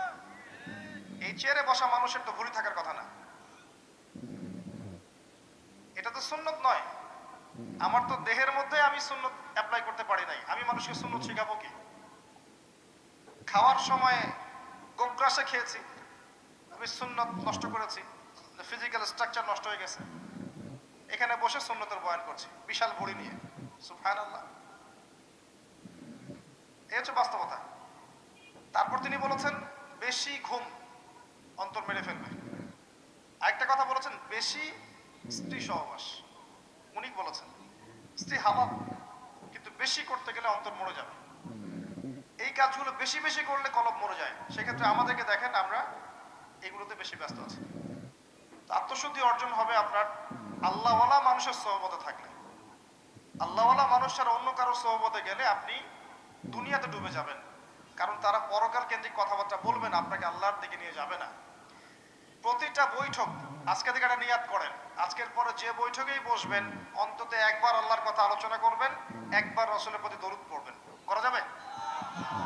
যেখানেই বসেন, ব্যবসায় বসেন, বাণিজ্যে বসেন, চাকরিতে বসেন, মসজিদে বসেন, হালাকায় বসেন, পলিটিক্যাল আলোচনায় বসেন, যেখানেই বসেন অন্তত একবার আল্লাহর কথা বলবেন, একবার রাসূলের কথা বলা যাবে না? এরপরে সেখান থেকে ওঠার আগে একটা দোয়া পড়ে উঠবেন, সেটা হলো সুবহানাকা আল্লাহুম্মা বিহামদিকা আশহাদু আল্লা ইলাহা ইল্লা আনতা আস্তাগফিরুকা ওয়া আতুবু ইলাইক। ফজিলত, ওই বৈঠকে যদি অহেতুক কোনো কথা হয়ে যায় এটার কাফফারা হয়ে যাবে ইনশাআল্লাহ, গুনাহটা মাফ। আর যদি ভালো কোনো কথা বলে থাকে এটা কিয়ামতের মাঠে সওয়াবের একটা বুলন্দ হয়ে থাকবে, সওয়াব হিসেবে বুলন্দ হয়ে থাকবে, এটা আপনাকে দেয়া হবে ইনশাআল্লাহ। আমরা আমাদের ভিতরটা চেঞ্জ করি, আসেন। আত্মশুদ্ধি, সোহবত লাগবে। এক নাম্বার বলেছে কি? তাওহীদ লাগবে, শিরক থাকা যাবে না। 2 নাম্বার সুন্নত লাগবে, বেদাতের সাথে আপোষ করা যাবে না। এই যে একটা কথা বলে অন্যদিকে যাই, বেদাতীদের একটা শাস্তি আছে, কিন্তু সারা জীবন প্রচুর আমল করেছে কিন্তু আমলগুলো নবীর তরিকায় হয়নি। এ কারণে হাউজে কাউসারের পানি যখন নবী সাল্লাল্লাহু আলাইহি ওয়াসাল্লাম খাওয়াতে যাবেন একটা পর্দা পড়ে যাবে, এটা সহিহ বুখারীতে হাদিসে এসেছে, একটা পর্দা পড়ে যাবে। এবং নবী সাল্লাল্লাহু আলাইহি ওয়াসাল্লাম নিজে বলবেন ইন্নাহুম মিন্নি, এরা তো আমার উম্মত। কেন পর্দা পড়ে গেল? আল্লাহ পাক জানিয়ে দিবেন ইন্নাকা লা তাদরি মা আহদাসা বা'দাক, আপনি জানেন না আপনার মৃত্যুর পর তারা আপনার দিনকে কিভাবে পরিবর্তন করেছিল, মানে আপনার সুন্নতে কত বেদাত ঢুকিয়েছিল আপনি জানেন না। আল্লাহর নবী নিজে বলবেন সাল্লাল্লাহু আলাইহি ওয়াসাল্লাম সুহকান সুহকান লিমান গায়্যারা বা'দি, দূর হয়ে যাও, দূর হয়ে যাও যারা আমার পরে দিনকে পরিবর্তন করেছো, বেদাত করেছো। সুন্নতে থাকতে হবে, বেদাতে যাওয়া যাবে না। এরপরে বলছে সহবত, আল্লাহওয়ালা মানুষের সহবতে থাকতে হবে। 4 নাম্বার হচ্ছে বেশি থেকে বেশি কোরআন তেলাওয়াত। পারা যাবে ইনশাআল্লাহ? বেশি থেকে বেশি ডেইলি অন্তত একটা করে সূরা পড়তে পারবেন? অন্তত একটা পৃষ্ঠা পড়তে পারবেন? কোরআনে কতগুলো পৃষ্ঠা আছে বলেন দেখি? আল কোরআনের আলো যে ঘরে ঘরে জ্বালতে চান, কোরআনে কয়টা পৃষ্ঠা আছে বলেন এখন? আলেম ওলামারা পারবে। 600 পৃষ্ঠা। একটা হাফেজি কোরআনে কয়টা পৃষ্ঠা আছে? আমার কথায় রাগ করবেন না, আমি বাস্তবতা আর যা চলমান এর মধ্যে আমি পার্থক্য দেখতে পারি। অনেক আমাদের আশা আল কোরআনে আলো ঘরে ঘরে জ্বলুক, তাই না? দেখবেন ঘরে ঘরেই কোরআন পড়তে জানে না। তো ঘরে ঘরে প্রতিটা মানুষ যদি কোরআন পড়তে না জানে, আলো কি এমনি এমনি জ্বলবে নাকি? তো আসলে অযথা স্লোগান দিয়ে লাভ আছে? সুন্নতের আলো ঘরে ঘরে জ্বালো, খুব সুন্দর কথা, মাশাআল্লাহ। তো প্রত্যেকটা ঘরে ঘরে তো সুন্নতের পাবন মানুষ লাগবে নাকি? এমনি এমনি জ্বলবে? আপনি বাস্তবতা হচ্ছে এই যে আপনি ঘরে ঘরে খুঁজে দেখেন প্রত্যেকটা ঘরে একটা করে কোরআন তেলাওয়াত করা মানুষ পান নাকি? আজকে খুঁজে দেখেন প্রত্যেকটা ঘরে একটা করে মানুষ দেখান যে কোরআন তেলাওয়াত করে নিয়মিত। তা আলো কেমন করে চলবে ভাই? আমাদের ম্যাক্সিমাম রিজিকের মধ্যে সুদ ঢুকে গেছে। হয় আমরা খাচ্ছি, না হলে দিচ্ছি, না হলে সাক্ষী থাকছি, না হলে লিখে রাখছি। আরেকটা কথা বলি, এই হাদিসটাও শুনে রাখেন। নবী করিম সাল্লাল্লাহু আলাইহি ওয়াসাল্লাম কার নবী? আপনার তো, আপনারই তো নবী। তিনি বলেছেন সুদের পাপের 73টা শাখা আছে। কতটা? যার সর্বনিম্ন শাখা হচ্ছে নিজের মায়ের সাথে জেনা করা। এখানে যদি একটা বিল্ডিং থাকে, যে বিল্ডিং এর মধ্যে মনে করেন কথার কথা না আউযুবিল্লাহ অনেক প্রস্টিটিউট মহিলা আছে, কথা বুঝতে পারছেন? এখানে আছে অনেক প্রস্টিটিউট মহিলা যারা এখনকার ভাষায় সেক্স ওয়ার্কার্স, কারণ তারা যৌনকর্মী বলতে চায়, পতিতা শব্দ ইউজ করতে চায় না, তারা এটাকে একটা স্বীকৃতি দিতে চেষ্টা করছে আর কি। সেক্স ওয়ার্কার্স এটা একটা কাজ। আউযুবিল্লাহ। এই কারণেই সমাজে বেশি বেশি মহামারী ছড়াবে, এই কারণেই সমাজে এমন এমন কিছু পাপ ছড়াবে, এমন কিছু রোগ ছড়াবে যে রোগগুলো কখনো ছিল না ইতিহাসে। এই কারণেই হাদিসে এসেছে শেষ জামানায় যখন অশ্লীলতা বেড়ে যাবে, বেহায়াপনা বেড়ে যাবে, নগ্নতা বেড়ে যাবে, তখন সমাজে বেশি বেশি এমন এমন রোগ ছড়াবে যে রোগগুলো আগে কখনো ছিল না। মনে করেন এখানে এমন একটা বিল্ডিং আছে, সেখানে কিছু সেক্স ওয়ার্কার্স আছে, এখানে কেউ ম্যানেজার, কেউ কাজ করে, কেউ মনে করেন দারোয়ান, কেউ মনে করেন ডিলার এগিয়ে দিচ্ছে, কেউ মনে করেন যে ঘরে ঢুকিয়ে দিচ্ছে, ইত্যাদি ইত্যাদি। এক একজন এক এক সেকশনে কাজ করছে, আর একটা কর্পোরেট সেকশনের মতো। এখন আপনি কি তাদের কারো বাসায় দাওয়াত খেতে চাইবেন? চাইবেন?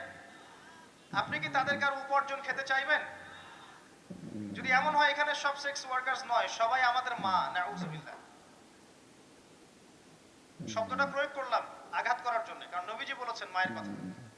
মনে করেন এরা সবাই আমাদের মা, নাউজুবিল্লাহ। এখন কি আপনি এটাকে পছন্দ করবেন? এখানে যদি কেউ কাজ করে তার রিজিক খেতে চাইবেন? রিবার মধ্য দিয়ে আমরা এগুলো করছি, কোনো ফিকির নাই, যায় আসে না কাজ কারো কিছু, দিব্যি খাচ্ছে। যখন দেখবেন পাপ করতে করতে করতে করতে আমার মনের মধ্যে কোনো রিয়াকশন হচ্ছে না, তখন বুঝে নেবেন কলব মরে গেছে, ডিস্ট্রয়, ডেডার্ড। হ্যাঁ, একজন মুমিনের পরিচয় হচ্ছে ছোট ছোট পাপ তার কাছে পাহাড়ের মতো মনে হবে, আর একজন ফাসিকের পরিচয় হচ্ছে বড় বড় পাপ তার কাছে মাছির মতো মনে হয়, তাড়ালেই চলে যাবে। আরো আছে, সহিহ বুখারীর একটা হাদিসে নবীজি বলেছেন, যে ব্যক্তি এক দিরহাম সুদ খায় সে যেন 36 বার জেনা করেছে। একবার জেনা করার শাস্তি 100 বেত্রাঘাত এবং 1 বছরের জন্য বহিষ্কার, যেটাকে আমরা উস্কে দিয়ে এখন বলি কাছে আসার গল্প। একবার একবার সূরা নূর পড়েন, সূরা নূরের প্রথম আয়াতগুলো পড়েন। যদি কেউ জেনা করে একবার 100 বেত্রাঘাত এবং 1 বছরের জন্য বহিষ্কার। আর যদি কোনো বিবাহিত ব্যক্তি করে তার শাস্তি হচ্ছে রজম, রজম, পাথর নিক্ষেপ করে হত্যা করা। আর 1 দিরহাম সুদ খেলে আপনি 36টা মেয়েকে রেপ করছেন। এবার চিন্তা করেন, এই শাস্তিগুলো যদি দুনিয়ায় কার্যকর না হয় এবং দুনিয়াতে যদি আমরা তওবা না করে যেতে পারি, পরকালে কার্যকর হবে কোনো সন্দেহ নাই। দুনিয়াতে শোধ করে যাওয়া ভালো পরকালের চাইতে। অতএব আল্লাহর ওয়াস্তে আমি হাত জোর করে রিকোয়েস্ট করছি, আল্লাহর ওয়াস্তে সুদ ছেড়ে দেন। ভ্যান চালায় খান, সবজি বিক্রি করে খান, একটা ছোট কাপড়ের ব্যবসা করে খান, একটা মাছের আড়ত করে খান, গবাদি পশু প্রতিপালন করে খান, কৃষি কাজ করে খান, আল্লাহর ওয়াস্তে সুদে যায় না। আপনার পুরো দুনিয়া এবং আখিরাত বরবাদ হয়ে যাবে এবং আপনি এর মধ্য দিয়ে আল্লাহর সাথে যুদ্ধ করছেন, নবীর সাথে যুদ্ধ করছেন। এর উপরেও আছে পেপার মানির মধ্যে সুদ। ওই যে বললো 1 দিরহাম, এই দিরহাম আবার কি জিনিস? দিরহাম মানে রৌপ্য মুদ্রা। দিনার এটা কি জিনিস? স্বর্ণ মুদ্রা, ইসলামিক মুদ্রা। সেই যে চলে গেছে ব্রিটিশরা আসার আগে, এখন আর দেখা যায় না। একটা গোল্ড কয়েন যার মূল্যটাকে ইকোনমিক্সের ভাষায় বলে ইন্ট্রিনসিক ভ্যালু। ইন্ট্রিনসিক ভ্যালু, এই ভ্যালুটা এই স্বর্ণ মুদ্রার ভিতরেই থাকে।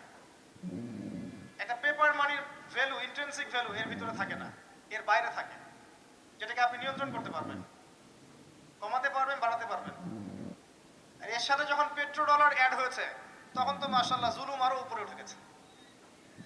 আর যারা পেট্রো ডলার সিস্টেম চালু করেছে, এইসব ভোগবিলাসী আরবদেরকে আমরা বলি এরা হচ্ছে আমিরুল মুমিনিন, নাউজুবিল্লাহ।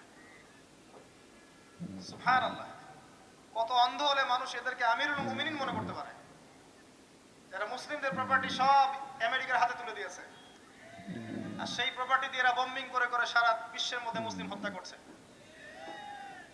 আল্লাহ পাক সেই যে বলেছেন সূরা মাইদার মধ্যে 51 নম্বর আয়াতে, ইয়া আইয়ুহাল্লাযীনা আমানু, হে মুমিনগণ, লা তাত্তাখিযুল ইয়াহুদা ওয়ান নাসারা আউলিয়া, হে মুমিনগণ তোমরা ইহুদি এবং খ্রিস্টানদেরকে বন্ধুরূপে গ্রহণ করো না। কে বলেছেন? আল্লাহর চেয়ে কি আমি জিওপলিটিক্স ভালো বুঝি? আল্লাহর চেয়ে আমি আমার ভালো মন্দ ভালো বুঝি?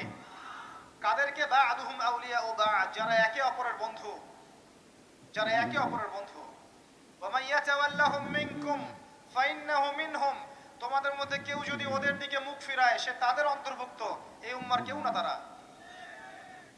সেটাই হোক, বিশ্বের এইসব নামধারী মুসলিম কান্ট্রিদের চাইতে বাংলাদেশের পররাষ্ট্রনীতি অনেক ভালো আছে, হাজার গুণে ভালো আছে। কি মনে করেন আর এসব ফাসেকা জালেমদেরকে আপনি আমিরুল মুমিনিন মনে করছেন? আল্লাহ পাক বোঝার তৌফিক দান করুন। আসেন, রিবার কথা বলতে গিয়ে কথাটা আসছি, ইন্ট্রিনসিক ভ্যালু বলে একটা বিষয় আছে। এত ডিটেইলস বিষয় মাহফিলে বলা সম্ভব না, এতটুকু বলবো যে ইনশাআল্লাহ তাআলা আপনি যদি আপনার সম্পদকে সাস্টেইনেবল অ্যাসেটে রূপান্তরিত করেন, আগামী দিনগুলোতে আপনি ইনশাআল্লাহ জিতবেন, আদারওয়াইজ হেরে যাবেন। ফর এক্সাম্পল, আপনি যদি আপনার সম্পদকে জমিতে কনভার্ট করেন, গবাদি পশুর প্রজেক্ট করেন, আপনি যদি মাছের প্রজেক্ট করেন, ব্যবসা ইনভেস্ট করেন, বা কিছু গোল্ড রাখেন, কিছু সিলভার, কিছু আপনার রূপা রাখেন, ইত্যাদি ইত্যাদি, পরবর্তী সময়গুলোতে গিয়ে আপনার সম্পদের মান কমে যাবে না, ইনশাআল্লাহ বাড়বে। আপনি সমস্ত সম্পদ যদি পেপার মানির মধ্যে রেখে দেন, আস্তে আস্তে আপনার সম্পদের মান কমবে। সামনে 10, 15, 20, 30 বছর পর আপনি সম্পদ হারাবেন।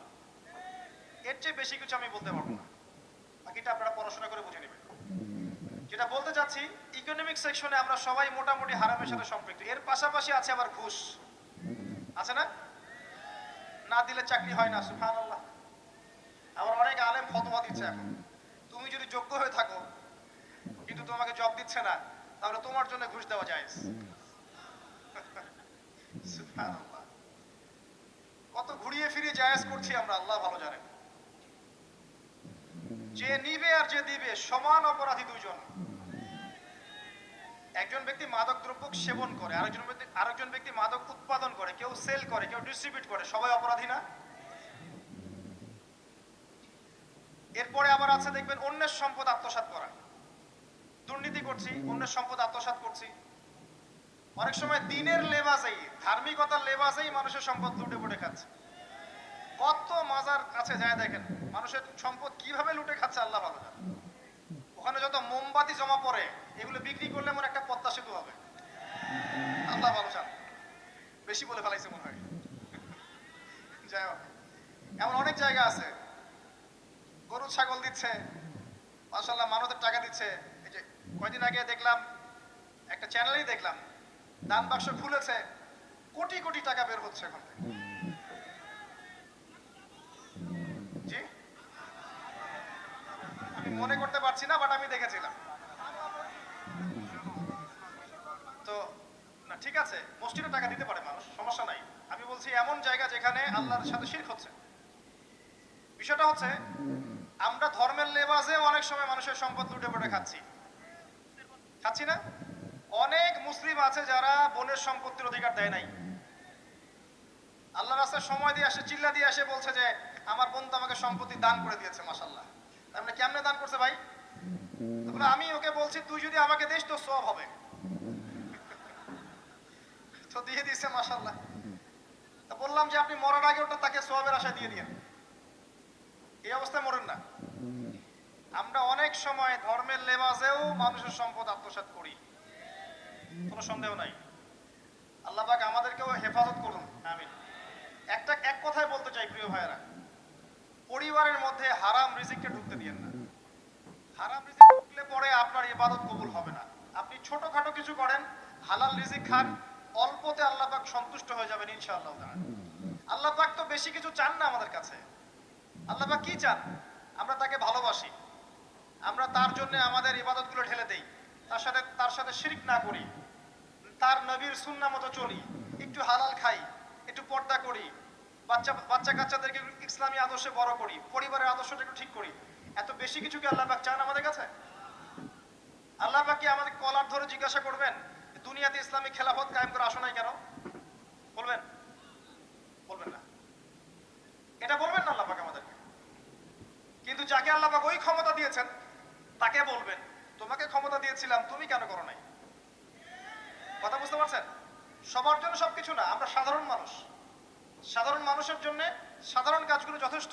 একটু পড়াশোনা করেন, আল্লাহ পাক তৌফিক দান করুন, একটু আমল করেন, একটু পর্দা করেন, একটু হালাল খান, তাওহীদে থাকেন, সুন্নতে থাকেন, নবীর মতো লাইফ কাটান, 5 ওয়াক্ত নামাজ পড়েন, সামর্থ্য হলে যাকাত দেন, রমজান মাসে রোজা রাখেন, সামর্থ্য হলে হজ করেন, ইনশাআল্লাহ আপনি জান্নাতি।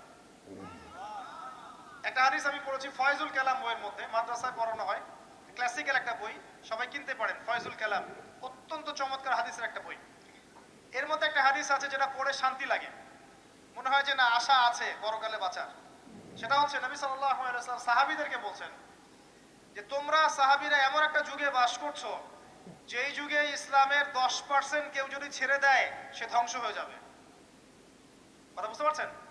সাহাবীদেরকে নবীজি বলছেন, তোমরা এমন একটা যুগে বাস করছো যে যুগে যদি ইসলামের 10% 1/10 কেউ ছেড়ে দেয় সে ধ্বংস হয়ে যাবে। কিন্তু তোমাদের পরে এমন একটা যুগ আসবে যেই যুগে মানুষরা যদি ইসলামের 10% ধরে রাখতে পারে সফল হয়ে যাবে। এটা সেই যুগ না?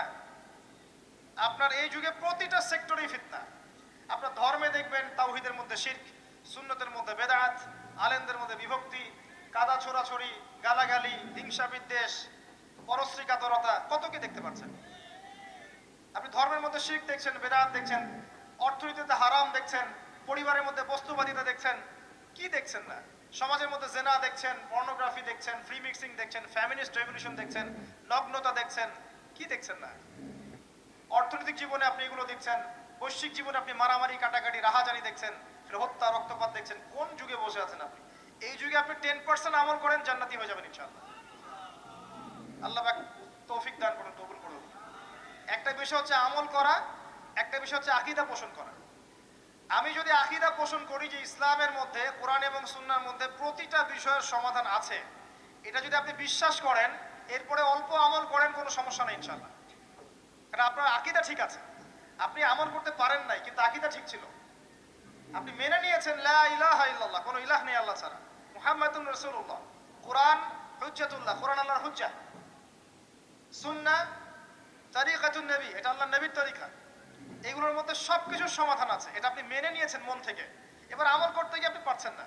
নামাজ পড়ছেন 5 ওয়াক্ত, হয়তো পরিবারটা ঠিক মতো করতে পারছেন না, চেষ্টা করছেন, হালালে থাকার চেষ্টা করছেন, কখনো কখনো হারাম ঢুকে যাচ্ছে। আপনি চেষ্টা চালিয়ে যাচ্ছেন ক্রমবর্ধমান ভাবে, কিন্তু আপনি আকীদা রাখেন এটাই চূড়ান্ত, এটাই সঠিক, ইনশাআল্লাহ আল্লাহ পাক আপনার সব গুনাহ মাফ করে দিবেন। আর একজন ব্যক্তি আকীদাই রাখে না, সে মনে করে ইসলাম ওই যুগে চলতে, ওই যুগে চলে না। সে মনে করে কোরআন এবং সুন্নাহ সবকিছু নাই, আমার মস্তিষ্ক প্রসূত বুদ্ধি সবকিছু। কেউ মনে করে সায়েন্সই সবকিছু, কেউ মনে করে মানব রচিত বিধানই সবকিছু। কেউ যদি এগুলোকে চূড়ান্ত মনে করে, তখন আমল আর কাজে আসবে না। এই বাতিল আকীদা নিয়ে বেশি বেশি আমল করেও লাভ নাই। আকীদাকে স্পষ্ট করতে হয়, পরিষ্কার করতে হয়। আল্লাহ পাক আমাদেরকে পরিচ্ছন্ন আকীদা দান করুন, আমিন। রিজিকের ব্যাপারে প্রিয় ভাইরা সচেতন হয়ে যান। এরপরে চলে আসেন, একটা মৌলিক জায়গায় আসবো, ফ্যামিলি। এখানে মা বোনরা আছেন, এখানে অনেক যুব সমাজের তরুণ তরুণীরা আছে, আমাদের পিতৃ স্নেহ, পিতৃমহ অনেক, আমাদের পিতামহরা আছেন। এটা একটা ভালো সুযোগ এই পরিবার সম্পর্কে দুটো মৌলিক কথা বলার জন্য। আমি অনেকদিন থেকে চাচ্ছিলাম এমন একটা পরিবেশ।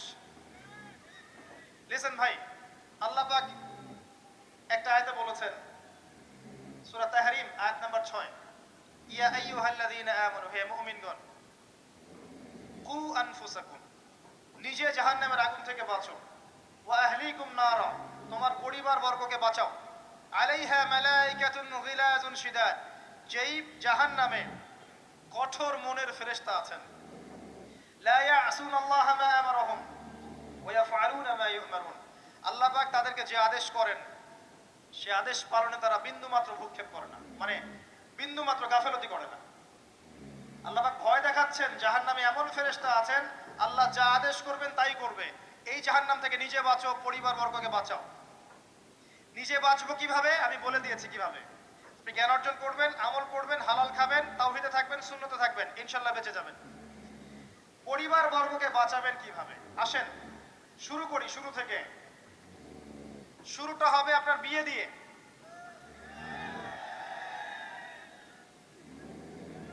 এত এক্সাইটেড হওয়ার কিছু নাই, কারণ এটা এমন একটা বিষয় যেটা করেন নাই বলে এক্সাইটমেন্ট বাড়ছে, করার পরে পস্তাতেও পারেন। এটা এমনই দিল্লি কা লাড্ডু, যে খাবে সেও পস্তাবে, যে খাবে না সে বেচারাও পস্তাবে। তবে আপনারা খেয়ে পস্তান, আলহামদুলিল্লাহ।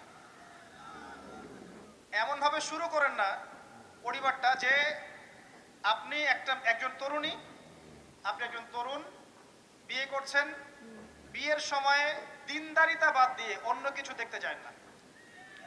যদিও বা অর্থ সম্পদ, বংশমর্যাদা, সৌন্দর্যের কথা হাদিসে এসেছে, হাদিসটা এমন নয় যে তোমরা 4টা গুণ দেখেই বিয়ে করবে, এমন নয়। হাদিসটা এমন নয়, অনুবাদটা অনেকেই ভুল করে, অনেকেই ভুল করে। হাদিসে বলা হয়নি কখনো 4টা গুণ দেখেই বিয়ে করো, এটা নয়। বরং বলা হয়েছে 4টা গুণ দেখে বিয়ে করা হয়। কথা কি বুঝতে পারছেন? কেউ এটা দেখে, কেউ এটা দেখে। তোমরা দিনদারিতে দেখো, না হলে তোমাদের হাত ধুলোয় ধূসরিত হবে। হাদিসটা এমন। এক্ষেত্রে কি আমরা বলবো, প্রথমত বিয়েটাকে সহজ করে দেন। বিয়েটাকে সহজ না করলে সমাজে জেনা বাড়তে থাকবে, এবং জেনা বাড়ার কারণ আছে। যখন পর্নোগ্রাফিটাতে ফ্রি অ্যাক্সেস দেওয়া হয়েছে, মানুষ রাতের বেলা পর্ন দেখতে পারে, কেউ বাধা দেওয়ার নাই। উপরের সেকশন থেকে কিন্তু এটাকে বন্ধ করে দেওয়া যেত। পৃথিবীর অনেক কান্ট্রি আছে যেখানে অনেক কিছু চলে না। চাইনিজরা ফেসবুক ইউজ করে না, করে? ওরা কি উন্নত জাতি না? ওরা তো এখন আমেরিকাকে যদি বলে ওঠো উঠবে, আমেরিকাকে বসতে বলে বসবে। ওরা এমন জায়গায় চলে গেছে। ওই ইউক্রেন ইস্যু নিয়ে আমেরিকা আর ন্যাটো আর এই ব্রিটেন আর ফ্রান্স আর ইসরায়েল কিছুই করতে পারবে না ইনশাআল্লাহ, বিকজ এখানে একটা বড় অ্যালায়েন্স আছে চায়না এবং রাশিয়া। কিছুই করতে পারবে না। বরং এর উদ্দেশ্য, যে উদ্দেশ্যে এটা কাজ করেছিল তারা, এটাতে সফল হবে না তারা ইনশাআল্লাহ। আজকের টপিক এটা না, আমি এদিকে যাচ্ছি না। মূল বিষয়টা হচ্ছে যে সহজ করতে হবে বিয়েটাকে। উপযুক্ত বয়স হয়ে গেলেই একটা উপার্জনের সোর্স খুঁজবেন আগে। বেকার অবস্থায় বিয়ে করতে যায় না, উপার্জনের সোর্স খুঁজবেন, তারপরে আপনি আপনার পরিবারকে বলবেন আমার বয়স হয়েছে, আমাকে বিয়ে দাও। এবার আসেন, বিয়ের সময় দিনদারিতা ছাড়া অন্য কিছু দেখতে যায় না। এরপরে যদি সে সুন্দর হয় বা সুন্দরী হয় বা ভালো বংশের হয়, অথবা দেখা যায় যে ভালো টাকা পয়সা ওলা ইত্যাদি ইত্যাদি, এটা আপনার নূরুন আলা নূর, এটা বোনাস। কিন্তু এগুলো যদি নাও থাকে, শুধু দিনদারিতা থাকে, আপনি রাজি হয়ে যান। পরিবারের কর্তাদেরকেও বলবো যে মেয়ে বিয়ে দেওয়ার সময় ছেলের টাকা পয়সা দেখতে যায় না, ছেলের স্ট্যাটাস দেখতে যায় না বেশি বেশি। পরে দেখবেন এই মেয়ে ওর ঘরে গিয়ে পস্তাচ্ছে। আর ছেলের পিতাদেরকেও বলবো, ছেলেকে যখন বিয়ে দিবেন, একটা মেয়েকে কিনে নিব আর সাথে কিছু যৌতুকের টাকাও নিব, এই টেন্ডেন্সি নিয়ে বিয়ে করতে যায় না। ওই বিয়েতে বারাকা বেশি, যেখানে খরচ কম, যেখানে বেশি হট্টগোল নাই। চট্টগ্রাম অঞ্চলের বিয়ের মতো না। একটা বিয়েতে মনে হয় 40-50 লাখ টাকা খরচ করে ফেলায়। গেটেই সাজাবে বলে 4-5 লাখ টাকা খরচ করেছে। এই 5 লাখ টাকা দিয়ে, এই 5 লাখ টাকা দিয়ে আর মনে হয় 10টা-20টা পরিবারকে বিয়ে দেওয়া যাবে। হ্যাঁ, লোহার আংটি দিয়ে বিয়ে করেছে সাহাবী। লোহার আংটিও নাই তোমার বাসায়? বলছে না ইয়া রাসূলুল্লাহ, লোহার আংটিও তো নাই আমার বাসায়। তাহলে কি করবা? কোরআনের কয়টা সূরা জানো? এই সূরাগুলো জানি, এগুলো শিখিয়ে দিও, যাও, মোহর হয়ে গেছে। কত সহজ বিয়ে, কত সহজ। আর এখন যেটা হয়, মেয়ে খুঁজবে দিনদার বিল গেটস, আর ছেলে খুঁজবে দিনদার ক্যাটরিনা। কথা বুঝতে পারছেন? প্রিয় ভাইয়েরা, দিনদারি থেকে প্রাধান্য দেন, আর কিছু না। আপনি সফল হবেন ইনশাআল্লাহ, শান্তি পাবেন। এবং বিয়ের পরে আল্লাহর পক্ষ থেকে একটা ভালোবাসা আসবে। যদি আপনি দেখেন যে আপনার স্ত্রী খাদিজা রাদিয়াল্লাহু আনহার মতো, আয়েশা রাদিয়াল্লাহু আনহার মতো, হাজেরা আলাইহিস সালামের মতো সবর করেনেওয়ালা, যে আপনাকে দিনের পথে এগোতে সাহায্য করে, তাহলে আর অন্যদিকে চোখ দেওয়ার দরকার নাই। রাজি হয়ে যান। এরপর আপনার পরিবার শুরু। এখানে উভয়ের মাঝে হৃদ্যতা, ভালোবাসা থাকতে হবে। তবে আরেকটা কথা বলে রাখি, সবাই মনোযোগ দিয়ে কথাটা শোনেন। একটা পরিবারের ভিত্তি শুধু ভালোবাসা দিয়ে টিকে থাকে না। একটা পরিবারের ভিত্তি টিকে থাকে আপোষের বিশ্বাসের উপরে। একে অপরকে বিশ্বাস করতে শিখতে হবে, একে অপরকে শ্রদ্ধা করতে হবে, একে অপরের সম্মান দিতে জানতে হবে। আপনাকে আপনার স্ত্রীকে আপন মনে করতে হবে, আপনাকে আপনার স্বামীকে আপন মনে করতে হবে। বাইরের মানুষ আপন নয়, এরা আপন আপনার। একজন একজন লেবাস, পোশাক।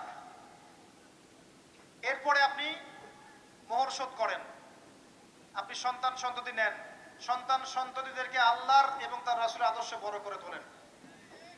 পরিবারের মধ্যে তালিম চালু করেন, তালিম। পরিবারের মধ্যে তাওহীদ রাখেন, সুন্নত রাখেন, একসাথে খেতে বসেন। স্ত্রীকে হাদিয়া দেন, স্ত্রীকে গিফট দেন, তাকে মাঝে মাঝে ঘুরতে নিয়ে যান, তাকে নিয়ে রিফ্রেশমেন্টে যান, তাকে সময় দেন, তাকে টাইম দেন, তাকে সময় দেন। নবী সাল্লাল্লাহু আলাইহি ওয়াসাল্লাম আয়েশা রাদিয়াল্লাহু আনহার কোলে মাথা রেখে কোরআন তেলাওয়াত করতেন। তার সাথে চাঁদনি রাতে দৌড়েছেন এবং চাঁদ দেখেছেন, সফর করেছেন, রাতের বেলা হেঁটেছেন, সময় দিয়েছেন, খালি পায়ে হেঁটেছেন। সময় দেন। এখন এমন একটা অবস্থা যে পুরুষদেরকে মনে করা হয় যে তারা হচ্ছে মানি মেকিং মেশিন, তারা খালি টাকা পয়সা মেক করবে, আর স্ত্রীরা হচ্ছে চুলা ঠেলবে সারাদিন। আমরা এমন মনে করে নিই আর কি। আবার এই যে ফ্যামিনিস্ট রেভলিউশন যখন থেকে আসছে, ফ্যামিনিস্ট রেভলিউশন কি জিনিস? দাজ্জালের ফলোয়ার্স আর কি, যে মেয়েদেরকে আপনি ঘরে রাখতে পারবেন না। তো তারা যখন থেকে এসেছে, ইমার্জ করেছে, তখন থেকে তার একটা কনসেপ্ট দিয়েছে যে পুরুষ আর নারী একে অপরের প্রতিদ্বন্দ্বী। দেখবেন প্রতিদ্বন্দ্বিতামূলক কথাবার্তা বলে। স্বামীর মুখের উপর তর্ক করতে যাবেন না। স্বামীকে বাইরের অনেকগুলো বিষয় ফেস করতে হয়। একজন স্বামী মনে করেন প্রশাসনে চাকরি করে, তাকে তার ডিউটি ফেস করতে হয়, তার বসকে মেনটেন করতে হয়, তার এগুলো সামলাতে হয়, তাকে বাজার ঘাট করতে হয়, সারাদিন পরিশ্রম করে সে বাসায় ঢোকে। ঢোকার পরে আপনি মুখটা গোমরা করে বসে থাকেন, স্বামী আহলান সাহলান করেন না, তাকে একটু আদর করেন না, মহব্বত করেন না, তো অটোমেটিকলি তো আপনার দিক থেকে তার মনটা চলে যাবে অন্যদিকে, স্বাভাবিক।